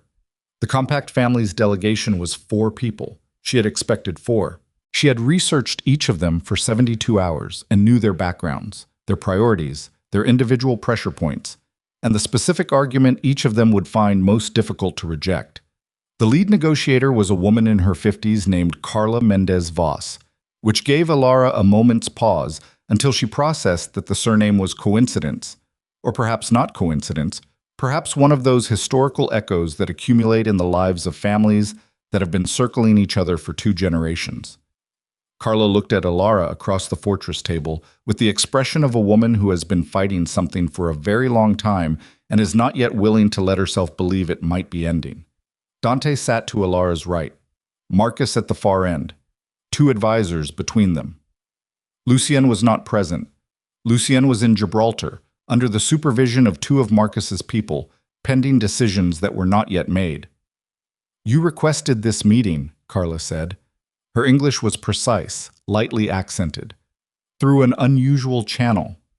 "Through an honest one," Elara said, "which I understand is different from what you've been dealing with." A pause. "You're referring to Arcos." "I'm referring to 20 years of misdirection that served neither of us." Elara set the proposal document on the table and slid it across. "This is what we're offering. I'd like you to read it before I explain it." Carla looked at the document. She looked at Elara. She picked it up. The room was very quiet while she read. One of her advisors leaned over to read alongside her. The stone walls held the silence the way stone walls hold temperature. Completely, indifferently, without opinion. Carla reached the 3rd page and stopped. She looked up. "This acknowledgement," she said, "this language here, The organization recognizes the original compact as representing a legitimate arrangement between parties of equal standing and recognizes that the violation of that compact caused harm that was not subsequently addressed. She put the document down. You wrote this? I did. Not a lawyer. I'm familiar with the relevant history, Ilara said, and I think the language is accurate. Carla was quiet for a moment. She looked at the document again. She looked at Dante, studying him, Ilara thought, looking for Emilio in him, looking for the thing she'd been fighting, and whatever she found there, or didn't find, made something in her face change. The revenue arrangement, Carla said, 15 years. 15 years structured as specified, renewable by mutual agreement at year 12. The enterprises listed are all legitimate. Entirely. Auditable by any third party you designate. Another pause. And in exchange. In exchange, Ilara said, this ends. The claim is settled. The history is acknowledged, not erased, acknowledged. And neither organization spends the next 30 years finishing something that should have been resolved before either of us was old enough to understand what it was. Carla looked at her for a long time. You're not what I expected, she said. I know, Ilara said. Neither is this. The negotiation took 4 hours. It was not smooth. There were 3 points at which it came close to collapsing, one of which involved Dante gripping the edge of the table hard enough that she could see the strain in his forearms, one of which involved Carla's lead advisor walking out of the room for 11 minutes and returning without explanation. It was not smooth because nothing real is smooth, and Ilara had learned a long time ago that the smoothness of a negotiation is inversely proportional to its durability. At the end of 4 hours, Carla Mendez Voss signed the settlement instrument. Dante signed it. Ilara signed it as the authorized heir of the Valerius estate, which was the capacity the compact's terms required. And as she pressed the pen to the paper, she felt the specific and unrepeatable sensation of something enormous, finally, after 30 years, becoming something that did not move anymore. She set the pen down. She looked at Carla. Carla looked at her. Your grandfather, Carla said, was a difficult man. Yes, Ilara said. He was. You are not. Ilara said nothing. She wasn't sure that was entirely true, and she was not in the habit of accepting assessments of herself that she hadn't verified. The delegation left. The chamber emptied gradually. Advisors, security, Marcus moving through the room with his tablet, cataloging and documenting with the thoroughness that was his primary emotional language. Dante walked to the far window and stood looking out at the Mediterranean, which at this hour was a flat pewter plate stretching to the horizon. Ilara sat alone at the long table. She sat with the signed document in front of her and the stone walls around her and the specific quality of silence that descends after something large has concluded, and she allowed herself for approximately 90 seconds to feel the full weight of the day and the days before it and the 11 years before those days. Then she stood. She had 2 more things to do. The first was Lucy. He was brought to the chamber after the compact delegation had cleared the building. He came in without the guards having to guide him, walked in on his own, sat down across from her on his own, put his hands on the table in the same position he'd used in the yacht's hidden compartment, and waited. The settlement is signed, she said. He closed his eyes for 1 second. Good. The evidence you compiled, the secretary's documentation, the communication intercepts, the 20 years of internal intelligence you gathered, all of it goes to an international accountability body, not law enforcement directly, an intermediary body that handles organizational crime documentation.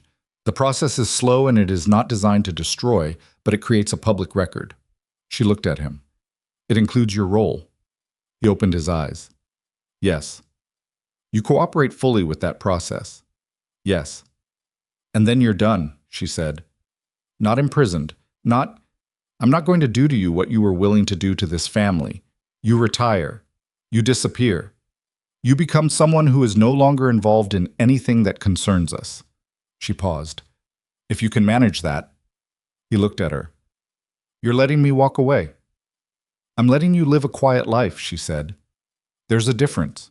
Dante will tell you what the difference is if you need it explained. Lucian was quiet for a moment. She watched him process it. The decision, its implications, The complicated internal arithmetic of a man who has spent his life calculating and is now on the receiving end of a calculation he didn't write. "The fourth signatory," he said. "Your grandmother. You've spoken to Dante." "Yes." "Is he... He's going to be all right," she said. "Eventually." A pause. "I should have told him years ago." "Yes," she said. "You should have." She stood. She looked at him one final time. This man who had shaped 20 years of her family's story from the inside, who had been trusted and had used the trust and had somewhere in the complicated moral accounting of it, convinced himself that he was doing something that could be justified. She looked at him and felt nothing that was clean enough to name. "Go home, Lucien," she said, "whatever that means to you." She walked out. The second thing was the call. She made it from the fortress's outer battlement, leaning against the old stone with the Mediterranean spread below her in the gray gold of early evening, the salt air clean and cold against her face. The number connected on the third ring. The voice that answered was old, not frail. There's a difference, and she heard it immediately, heard the specific quality of a voice that is aged into something stripped of anything unnecessary, something that is only what it is, nothing performed, nothing constructed. She said, "It's Alara." Silence on the line. A long silence. The kind that has things moving through it. Then the voice said her name. Her real name. The one she'd been given before any of this. And Alara Voss stood on the battlement of a centuries-old fortress above the Mediterranean and felt the specific and almost unbearable sensation of a circle closing. Not neatly, not without cost, not in the way that stories close when they're trying to reassure you, but closing the way real things close, with all the roughness and the grief and the strange, persistent insistence of people who should have been defeated and weren't. "I'm coming," she said. 3 days. Maybe 4. The voice said, "That I'll be here." "I know," Alara said. She lowered the phone. Below her, the Mediterranean moved in its ancient, indifferent way, and the sun was going down in layers of color that nobody had named adequately yet. And somewhere behind her in the fortress, Dante was looking at the same sky from a different window and thinking about the same woman. And 3,000 miles away in a Miami apartment, a gray cat named Smoke was sitting by a window waiting for someone who was, for the first time in 11 years, actually on her way home. The village was small enough that strangers were noticed, but not so small that strangers were unusual. It sat on the Ligurian coast north of Genoa, the kind of place that exists in the particular fold between tourist maps and actual life. Houses the color of dried apricots and old terracotta stacked on a hillside that dropped straight into water so blue it looked manufactured. The main road was barely a road. The harbor held 8 fishing boats and one very old motorized dinghy that belonged to a man who had not, as far as anyone in the village knew, taken it out in 3 years.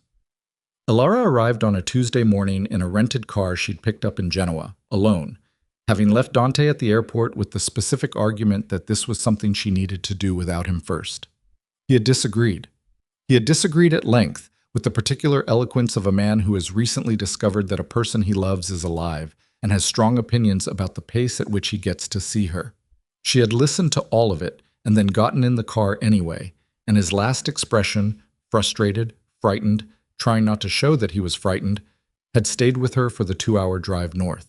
She found the house by the address Lucian had given her, cross-referenced against the property records Marcus had pulled, which matched a purchase made 18 years ago by a Maltese holding company that had since dissolved. The property transferred quietly to a private individual whose name on the local registry was not the name Alara was looking for, but which she had understood, the moment she saw it, was a name chosen for the specific quality of its ordinariness.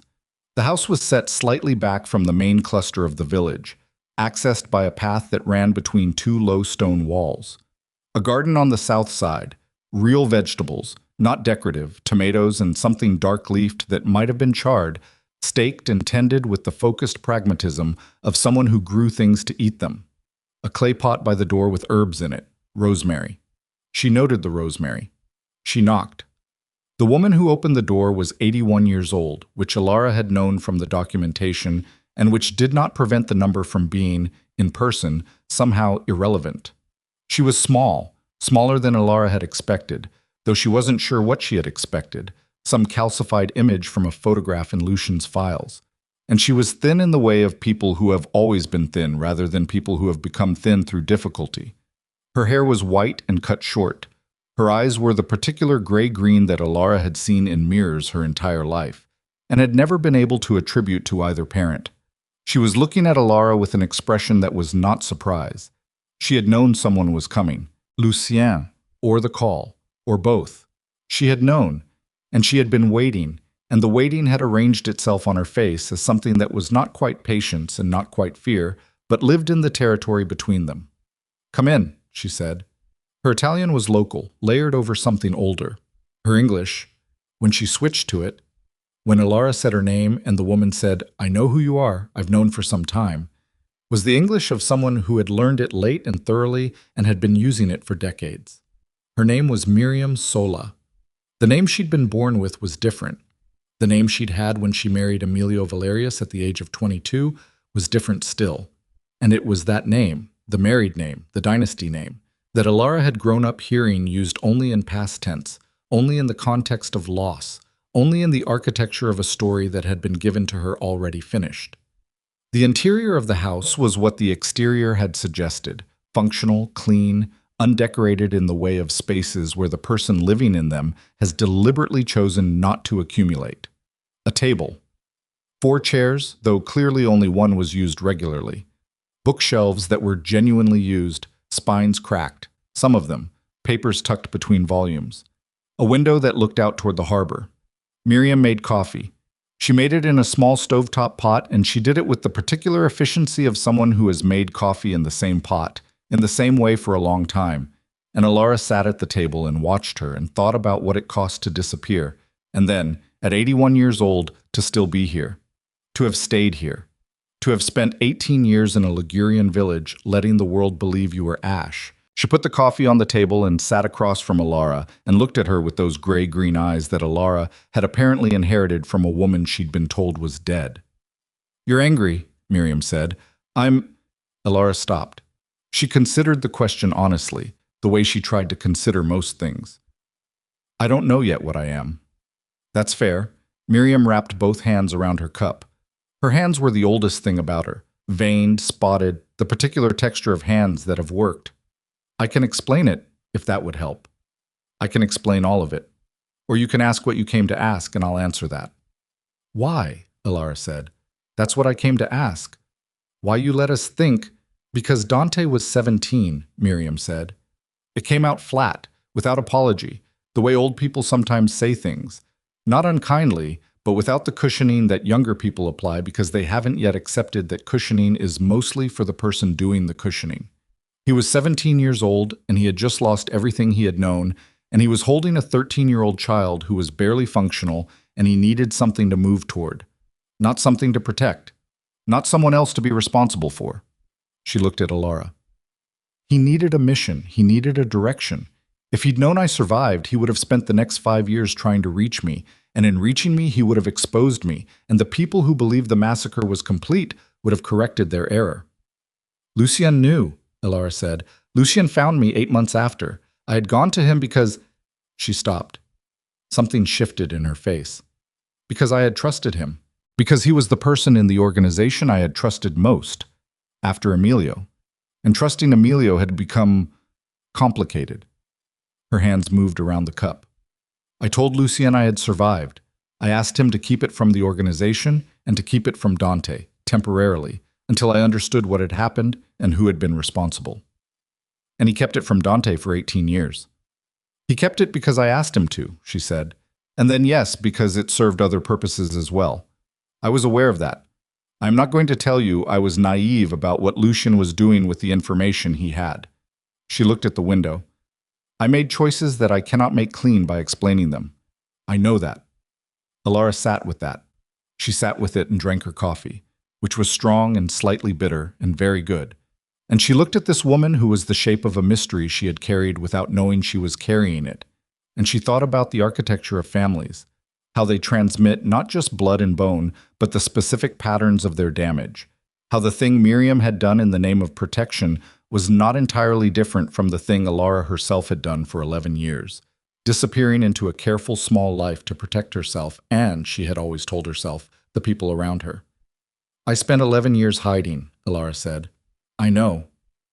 I thought I was keeping people safe. I know that too. Miriam looked at her. Were you? Alara thought about it honestly. Some of the time, she said. Partly. And partly I was keeping myself safe from something I didn't know how to be anymore. Miriam nodded. Not agreement exactly. Recognition. The specific nod of someone who has had this thought about themselves and has been living with the conclusion for long enough that hearing it said by someone else registers as confirmation rather than revelation. Your grandfather, Alara said. The compact. The violation. Emilio was not a good man, Miriam said. I want to say that clearly because I spent 30 years in proximity to him, and I have had 18 years to assess it without the proximity distorting things, and that's what I've concluded. He was capable, he was driven. He cared about the family in the way that certain men care about their families, as extensions of themselves, as evidence of their own significance. But he was not good. She paused. The compact was real. The violation was real. What he did to the other families was a betrayal of an agreement he had signed and benefited from, and then decided was inconvenient. She looked down at her hands. I documented it because I believed at the time that documentation would eventually be used to correct it, that there would be a moment when accountability would be possible. There's a moment now, Alara said. The settlement is signed. Miriam looked up. The compact families have a 15-year revenue arrangement with the organization. The violation is acknowledged in a private instrument. The public accountability process starts next month. Lucien's documentation goes to an international body. Alara looked at her. It's not everything they were owed. It's what was possible without destroying what Dante has built. Miriam was quiet for a long time. Outside through the window, a fishing boat was making its way out of the harbor, moving slowly against the morning swell, its engine audible from this distance as a low, distant pulse. The secretary, Miriam said. Agnes. She's well? Still in Gibraltar. She's 93 and apparently has opinions about everything, according to Lucien's people. Alara paused. We're going to bring her here if she wants to come, or wherever she wants to go. She's earned the right to choose. Miriam's face did something complicated. She stayed, she said, almost to herself. All this time. She stayed, Alara confirmed. Miriam put her coffee cup down. She pressed her hands flat on the table, a gesture that Alara recognized with a start. The same gesture Dante used, the same gesture she had apparently inherited without knowing from whom. And she looked at Alara with the gray-green eyes that were undeniably and irreversibly the same eyes. Your brother, she said. He's outside the village, Alara said. Waiting. I told him to give me 2 hours. 2 hours. Something in Miriam's face that was almost amusement. He listened? No, he's probably been parked at the edge of the village for 45 minutes. She paused. He is not someone who finds waiting tolerable when the people he loves are involved. No, Miriam said. He wasn't, even at 17. A pause. He used to stand outside my door when I was ill. He never knocked. He just stood there, as if proximity was a form of protection. Alara thought of every time she'd been aware of Dante positioned between her and a door. Every meeting where he'd angled himself slightly in front of her. Every room they'd entered together where he'd cataloged the exits before he cataloged anything else. He still does that, she said. Miriam stood. She moved to the window and stood looking out at the harbor, her back to Alara, and the morning light came in at an angle across her, and she was, in that light, very old and very present, and very much a person who had survived a great many things through no mechanism more mystical than stubbornness and the specific refusal to stop. Tell him to come, she said. Alara took out her phone. She sent a single word. 12 minutes later, she had expected 10, but the road was narrow, and Dante had apparently parked further away than she'd given him credit for. She heard footsteps on the stone path outside. Then nothing.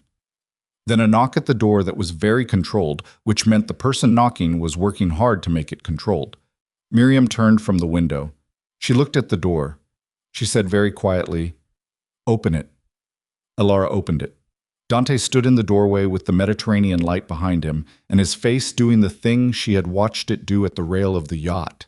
That stripped, unguarded thing, the thing beneath all the authority, and the capability and the 45 years of learning to be unreadable, and he looked past Ilara at the small white-haired woman standing by the window, and he stopped. He stopped completely. Not a hesitation, a stop. A full-body arrest of motion, as though the signal from his brain to his legs had been rerouted. Miriam looked at him. She said, "You got old."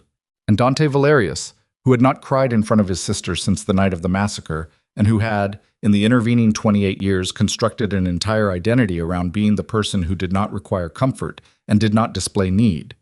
That man crossed the small room in 3 steps and put his arms around an 81-year-old woman who was a foot shorter than him and stood there, and the sound he made was not a word and did not need to be. Ilara stepped outside and closed the door.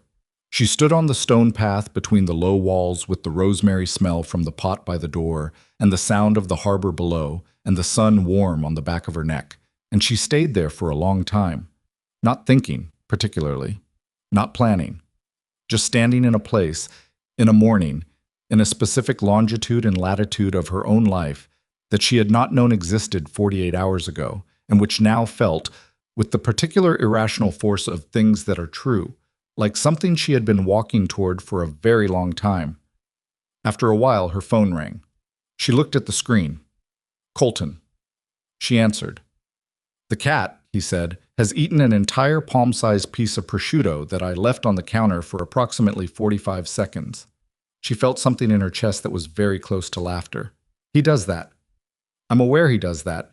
I've now been made aware at some expense." A pause. His voice shifted. "Not much, just enough." "Are you okay?" She looked at the door of the house. Through the small window beside it, she could see the shapes of 2 people sitting at the table now. Dante had pulled a chair close to Miriam's, their heads inclined toward each other in the specific posture of people covering distance.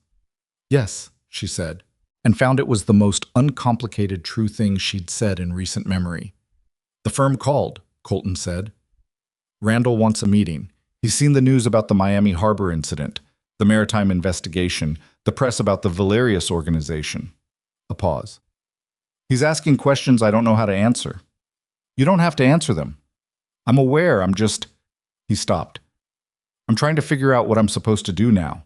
In a general sense." She sat down on the low stone wall. The harbor was visible from here, the blue water, the 8 fishing boats, the old dinghy. "What do you want to do?" A longer pause. "That's not a question I've spent a lot of time with," he said. "I know." "You knew that about me," he said. "When we were married. You knew that." "Yes." "Why didn't you—" He stopped himself. She heard him do it. The beginning of the accusation, the hand pulling it back. "Never mind. That's not a useful question right now." "It's a fair question," she said. "I didn't say anything because I was busy not saying a lot of things. I was so focused on what I couldn't tell you that I stopped telling you anything." She paused. "That wasn't fair to you." I'm not calling to relitigate the marriage, Ilara. I'm calling because I have a cat who has just eaten prosciutto, and I wanted to know if you were alive." Another pause, shorter. "Which you are." "Good." "Good," she agreed. "The drive," he said. "The forensic accountant. He's been asking me questions about whether he needs to talk to anyone official. Tell him Marcus Vale will contact him within the week. He doesn't need to do anything before that. He's not in any danger." She paused. "He really won't need to do anything that compromises his practice. He'll be relieved." A beat. "Ilara." "Yes." "I'm sorry." He said it simply, without architecture, without the prefatory legal structuring of apology that she'd seen him apply in professional contexts. "For the marriage, for the way for a lot of things. I'm not asking you to do anything with that. I just wanted to say it while I was reasonably sure you were in a location where nobody was shooting at anything." She looked at the water. "I'm sorry too," she said, "for the things I kept. I had reasons. They were real reasons. They were also not the whole story." "No." "I'm coming back to Miami," she said. "Not immediately. There are things to do here first, but in a few weeks." "Okay." "I'd like to get smoke." "He'll be ready," Colton said. "He's been sitting on your side of on the guest bed, in the room you were in." A pause. "He knows something changed." She said nothing for a moment. Colton, she said it carefully. I'm not. She stopped. I don't know what I am, or what any of this is going forward. I want to be honest about that. I know, he said. I'm not asking you for anything. He stopped. She heard him exhale. I just wanted you to know that I see you now. I know it's late. I know that doesn't fix anything, but I wanted you to know. She sat on the stone wall in the Ligurian sun with the harbor below her and the rosemary smell and the sound of two people inside a small house beginning the long, slow work of recovering something that had been thought lost. And she held the phone against her ear and felt the specific weight of being seen by someone who had been looking in the wrong direction for a very long time and had finally, too late and honestly, looked correctly. I know, she said. Thank you. She ended the call. She sat for a while longer. Then she went back inside. The weeks that followed were not cinematic. She wanted to be clear with herself about that because there is a tendency, after the worst is over, after the documents are signed and the threats are neutralized and the long lost are found, to recast the aftermath as a kind of glow, a warmth, a resolution that feels as clean as an ending. It was not that. What it was, complicated, slow, occasionally tedious, occasionally unbearable, and necessary. The accountability process that Marcus had set in motion took 3 months to complete its first phase. It was not satisfying in the way justice is supposed to be satisfying. It was bureaucratic, it moved at the pace of institutions, it produced reports that were thorough and dry and would eventually result in consequences that were meaningful without being dramatic. That was how it worked in reality, and Alara had decided sometime in those weeks that she was going to stop waiting for reality to behave like something more. The criminal network that had represented the organization's darker operations was dismantled in stages, not all at once. That was the honest version, not the clean version. Some pieces of it dissolved willingly, redirected into the legitimate infrastructure that Alara began building with a small team of people she chose herself, for qualifications rather than loyalty. Some pieces required harder pressure. Some pieces were simply cut loose and allowed to fall, which was the most efficient option and also the one that kept Dante awake at night, which Alara understood, and which she held space for without telling him it was the right decision because she wasn't certain it was. Miriam moved from the Ligurian village to a house outside Florence that she chose herself, which she furnished with the same pragmatic spareness of the village house, minus the 4 chairs. She bought 6 chairs. She said, when Alara asked her about this, people come now. Agnes arrived from Gibraltar in a wheelchair she refused to treat as a limitation and with opinions about modern architecture that she was prepared to share with anyone who remained stationary long enough. She and Miriam had not seen each other in 18 years. Their reunion lasted 4 days, during which Dante stood outside the house both days with no apparent awareness that he was doing it. Lucy and Arcos moved to a small town in the Portuguese interior, and as far as Marcus's periodic checks confirmed, planted a garden, and did nothing else. Whether this constituted punishment was a question Alara occasionally turned over and set back down. It was the decision she had made. She had made it for reasons that were partly merciful and partly practical and partly something she couldn't name clearly, which was that she had seen enough of what vengeance built and was not interested in building more of it. Vanessa Hale resurfaced in Sao Paulo, where she was picked up by Brazilian federal authorities cooperating with the International Accountability Body's preliminary findings. She was extradited. She was tried. She was convicted on 2 counts related to the financial fraud that had been engineered against Alara's marriage and 3 counts related to her organizational affiliations. Her sentencing hearing was a matter of public record, and Alara did not attend it and did not ask for updates about it, which was a decision she found, to her mild surprise, was easy to maintain. Colton closed his partnership with Randall Patel and opened a smaller practice with 2 associates focused on international estate law, which was a less prestigious path than the one he'd been on, and which he appeared, from the limited information Alara gathered, to find more interesting. He donated a significant amount of money to a legal aid organization, which was not the kind of thing he'd done before, and which she noticed without commenting on. Smoke came home in early December. Alara had returned to Miami 3 weeks earlier, to an apartment she had rented in a different part of the city. Not Brickell, somewhere quieter, closer to the water, in a different way. She had furnished it slowly, with the deliberateness of someone who had learned that the details of a space matter, that the difference between a place you inhabit and a place you live in is largely the attention you pay it. Colton brought the cat in a carrier at 11 in the morning on a Tuesday. He handed her the carrier at the door. Smoke, inside, said something loud and immediate and aggrieved about the indignity of the transportation. "He complained the whole way," Colton said. "He does that," she said. She looked at Colton. He looked at her. He was thinner than he'd been in Miami Harbor. The past 3 months had done something to him. She could see it. The particular thinning that happens when someone has spent time thinking hard about things they'd previously avoided thinking about. He looked less polished. He looked more like a person. "I have the transfer documents for his vet records," he said. He held out an envelope. "He's due for a dental cleaning in February.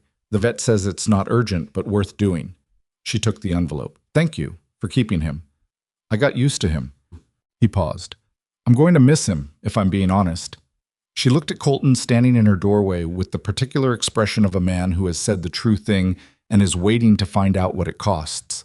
And she thought about everything that was true simultaneously, that she had loved him, that he had failed her in ways that were real and specific, that she had kept herself from him in ways that made his failure partly possible, that neither of those facts canceled the other, that they were both carrying the weight of 7 years in ways that would not fully resolve, and that this was what happened when two people did their best, and their best was not sufficient, and they were both honest enough to know it. "You can visit," she said. "If you want, he'd probably like it." Something in Colton's face, careful, held, the expression of a man who knows the difference between a door and an open door. "Yeah," he said. "Okay." He left. She brought the carrier inside and opened it, and smoke came out with the affronted dignity of a cat who has been inconvenienced and is not going to let it go immediately. He walked around the perimeter of the apartment, inspecting it with his tail elevated, assessing whether it met his standards. He smelled the couch. He jumped up onto it and turned around 3 times and sat down. He looked at her. She sat down beside him. He put his head against her leg. She put her hand on his back and felt him breathe, the small, reliable weight of him, and she sat in her apartment in the December Miami light, the winter light that was still warm here, still gold, still particular to this specific latitude, and she breathed along with him for a while. The company she was building had a name she had chosen for its accuracy rather than its elegance: Voss International Strategic Council. It was not a front. It was not a legacy operation with legitimate surfaces.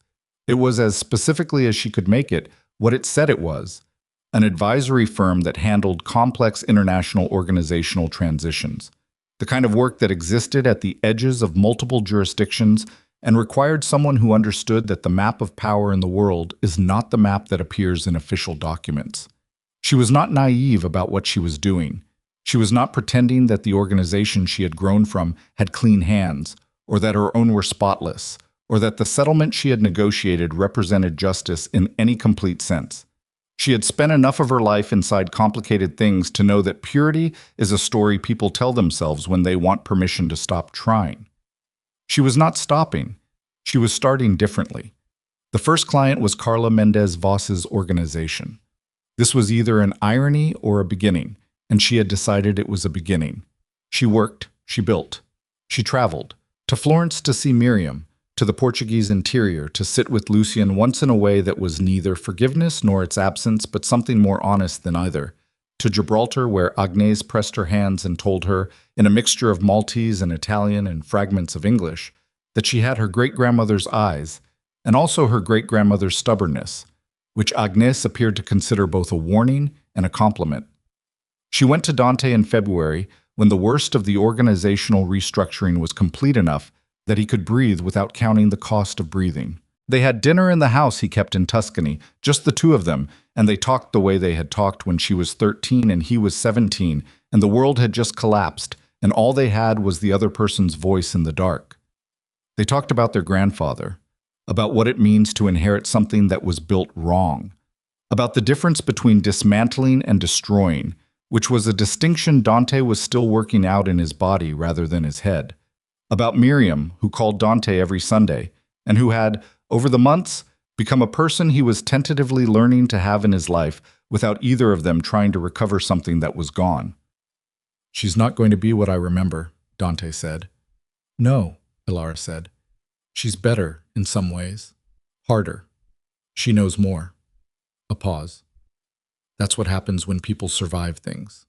He looked at her across the dinner table. Are you okay? She considered it the way she considered most things, honestly, without the reflex toward reassurance. I'm becoming okay, she said. That's not the same thing, but it's real. He nodded. He reached across the table and put his hand over hers briefly, the way he'd done when she was a child, and the way she had almost forgotten felt like anything at all. Good, he said. In March, she was in the Miami office she had set up in a building that was not in Brickell, was not glass and chrome, was in an older part of the city where the light came in at angles through uneven windows, and the walls had been painted recently over older paint, and you could see the layers if you looked.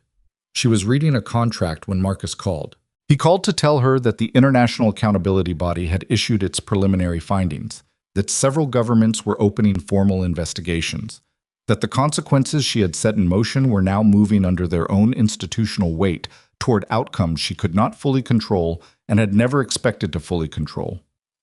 Is it what you wanted? He asked. It's what I started, she said. Whether it's what I wanted depends on what it turns into. You're comfortable with that uncertainty? She looked out her uneven window at the Miami street below. The particular Miami mid-morning, the light doing its aggressive, flattering thing to every surface. The ordinary traffic of a city that had captured her humiliation on camera 5 months ago and which was now simply, indifferently, continuing. I'm working on it, she said. The yacht was in the harbor when she walked down to the waterfront that evening. Not an accident. Dante was in Miami for meetings, and he had berthed it in the same harbor, and she had not asked him to move it. She walked past the dock where she had stood in October in her charcoal dress and watched an impossible thing happen, and she noted it the way you note a location where something significant occurred, without drama, as a piece of geography that is now part of your personal map. She kept walking. The waterfront was busy in the early evening. Joggers, couples, a group of children who were apparently engaged in a dispute about a bicycle that was audible from some distance. The water was the particular Florida evening color that was not quite blue and not quite gray, and shifted between them depending on the angle. She walked without a destination, which was something she had not done in a very long time, walking without calculating an exit or a perimeter or a distance to cover. She walked until she was tired. She sat on a bench near the south end of the waterfront and watched the water move. A pelican landed on a nearby piling and regarded her with the pelican's characteristic expression of distinguished contempt. She regarded it back. Her phone was quiet. Smoke was at the apartment, probably on the couch, probably in the specific position of a cat, who has decided his living arrangements are acceptable and is not going to say so directly. Dante was somewhere on the yacht, doing whatever Dante did in the evenings, which she had never entirely known and had stopped needing to. Miriam was in Florence, where it was already night, probably reading. She read constantly, had been reading constantly for 18 years, was making her way through, she had told Ilara last Sunday, a novel she described as too long by a quarter but honest about its people, which was, Ilara had thought, both a literary opinion and possibly something else. Colton had texted that morning, a photograph of his new office, which was smaller than his old one and had a better window, with the caption, "Thought you'd appreciate the light." She had looked at it for a moment and written back, "I do," and then had gone back to her contract, and the conversation had been exactly what it was, which was neither more nor less than two people who had been married and had failed each other and were figuring out, slowly and without a map, whether the people they were becoming had room for something they hadn't managed the first time. She did not know the answer to that. She was not going to pretend she did. The pelican decided she was not interesting and departed. The light was going, the way it goes in South Florida in early spring. Not gradually, but in stages, a step-down process, the sky going through amber and rose, and then the specific bruised purple that comes just before the streetlights matter, each stage distinct, each one the last of its kind until tomorrow. She sat in the last of the purple light and breathed the salt air and felt the bench under her and the accumulated weight of everything that had happened in the past 5 months and the years before those months, the whole long complicated evidence of her own life pressing against her with the particular insistence of things that are real. She was not the woman who had stood on this waterfront in October. She was not the woman who had made coffee in a kitchen that wasn't quite hers, while a man she loved in an imperfect way checked his phone and a gray cat circled her ankles. She was not the woman who had signed divorce papers with steady hands and felt something she couldn't name rise up through her chest as she walked toward an elevator. She was not any of the women she had been in the years of careful smallness, the years of deliberate invisibility, the years of keeping so much of herself in reserve that she had sometimes, in the darkest part of the nights in the guest bedroom, been afraid she had forgotten what the rest of her felt like. She remembered now. The streetlights came on, one after another down the waterfront, each one catching the edge of the water below it and making a small private pool of reflection. She watched them come on, each one ordinary, each one doing exactly what it was built to do, lighting a small piece of the dark without drama, without requiring acknowledgement. She stood up, she put her hands in her jacket pockets and turned away from the water and walked back toward the city. And her steps were the steps of a woman who knows where she is going and who has decided, not easily, not without cost, not with the smoothness that stories sometimes pretend is available, to go there. The city opened before her in its lights and its noise and its ongoing, unremarkable life. And she walked into it, and she did not look back, not because the past was behind her in any simple sense, but because the past was in her. In the gray-green eyes she now understood the origin of, in the muscle memory her hands carried, in the shape of every decision she'd made that had led her, through paths she would not have chosen, to this particular waterfront, this particular evening, this particular version of herself. She walked. The story of the gentle wife that Miami had told itself was already becoming something else. She had heard it shifting in the weeks since, heard the way the narrative was beginning to correct itself in the city's collective memory. The woman on the dock replacing the woman in the conference room, the black yacht replacing the marble table. She had no particular interest in that story either, the newer version, the one that tried to make her into an icon. She was not interested in being a version of herself that other people found manageable. She was interested in the work and in the people she was doing it for, and in the 81-year-old woman in Florence who called Dante every Sunday and who had survived, against every reasonable expectation, long enough to sit at a table with the grandchildren she had given up in order to protect them. She was interested in mornings when the coffee was strong and the cat was difficult and the window showed ordinary light. She turned a corner and the waterfront was gone from sight behind her, and the city was all around her, full of people living inside their ordinary troubles. And she was one of them, and also not one of them. And that was, she had finally decided, all right, that was exactly all right.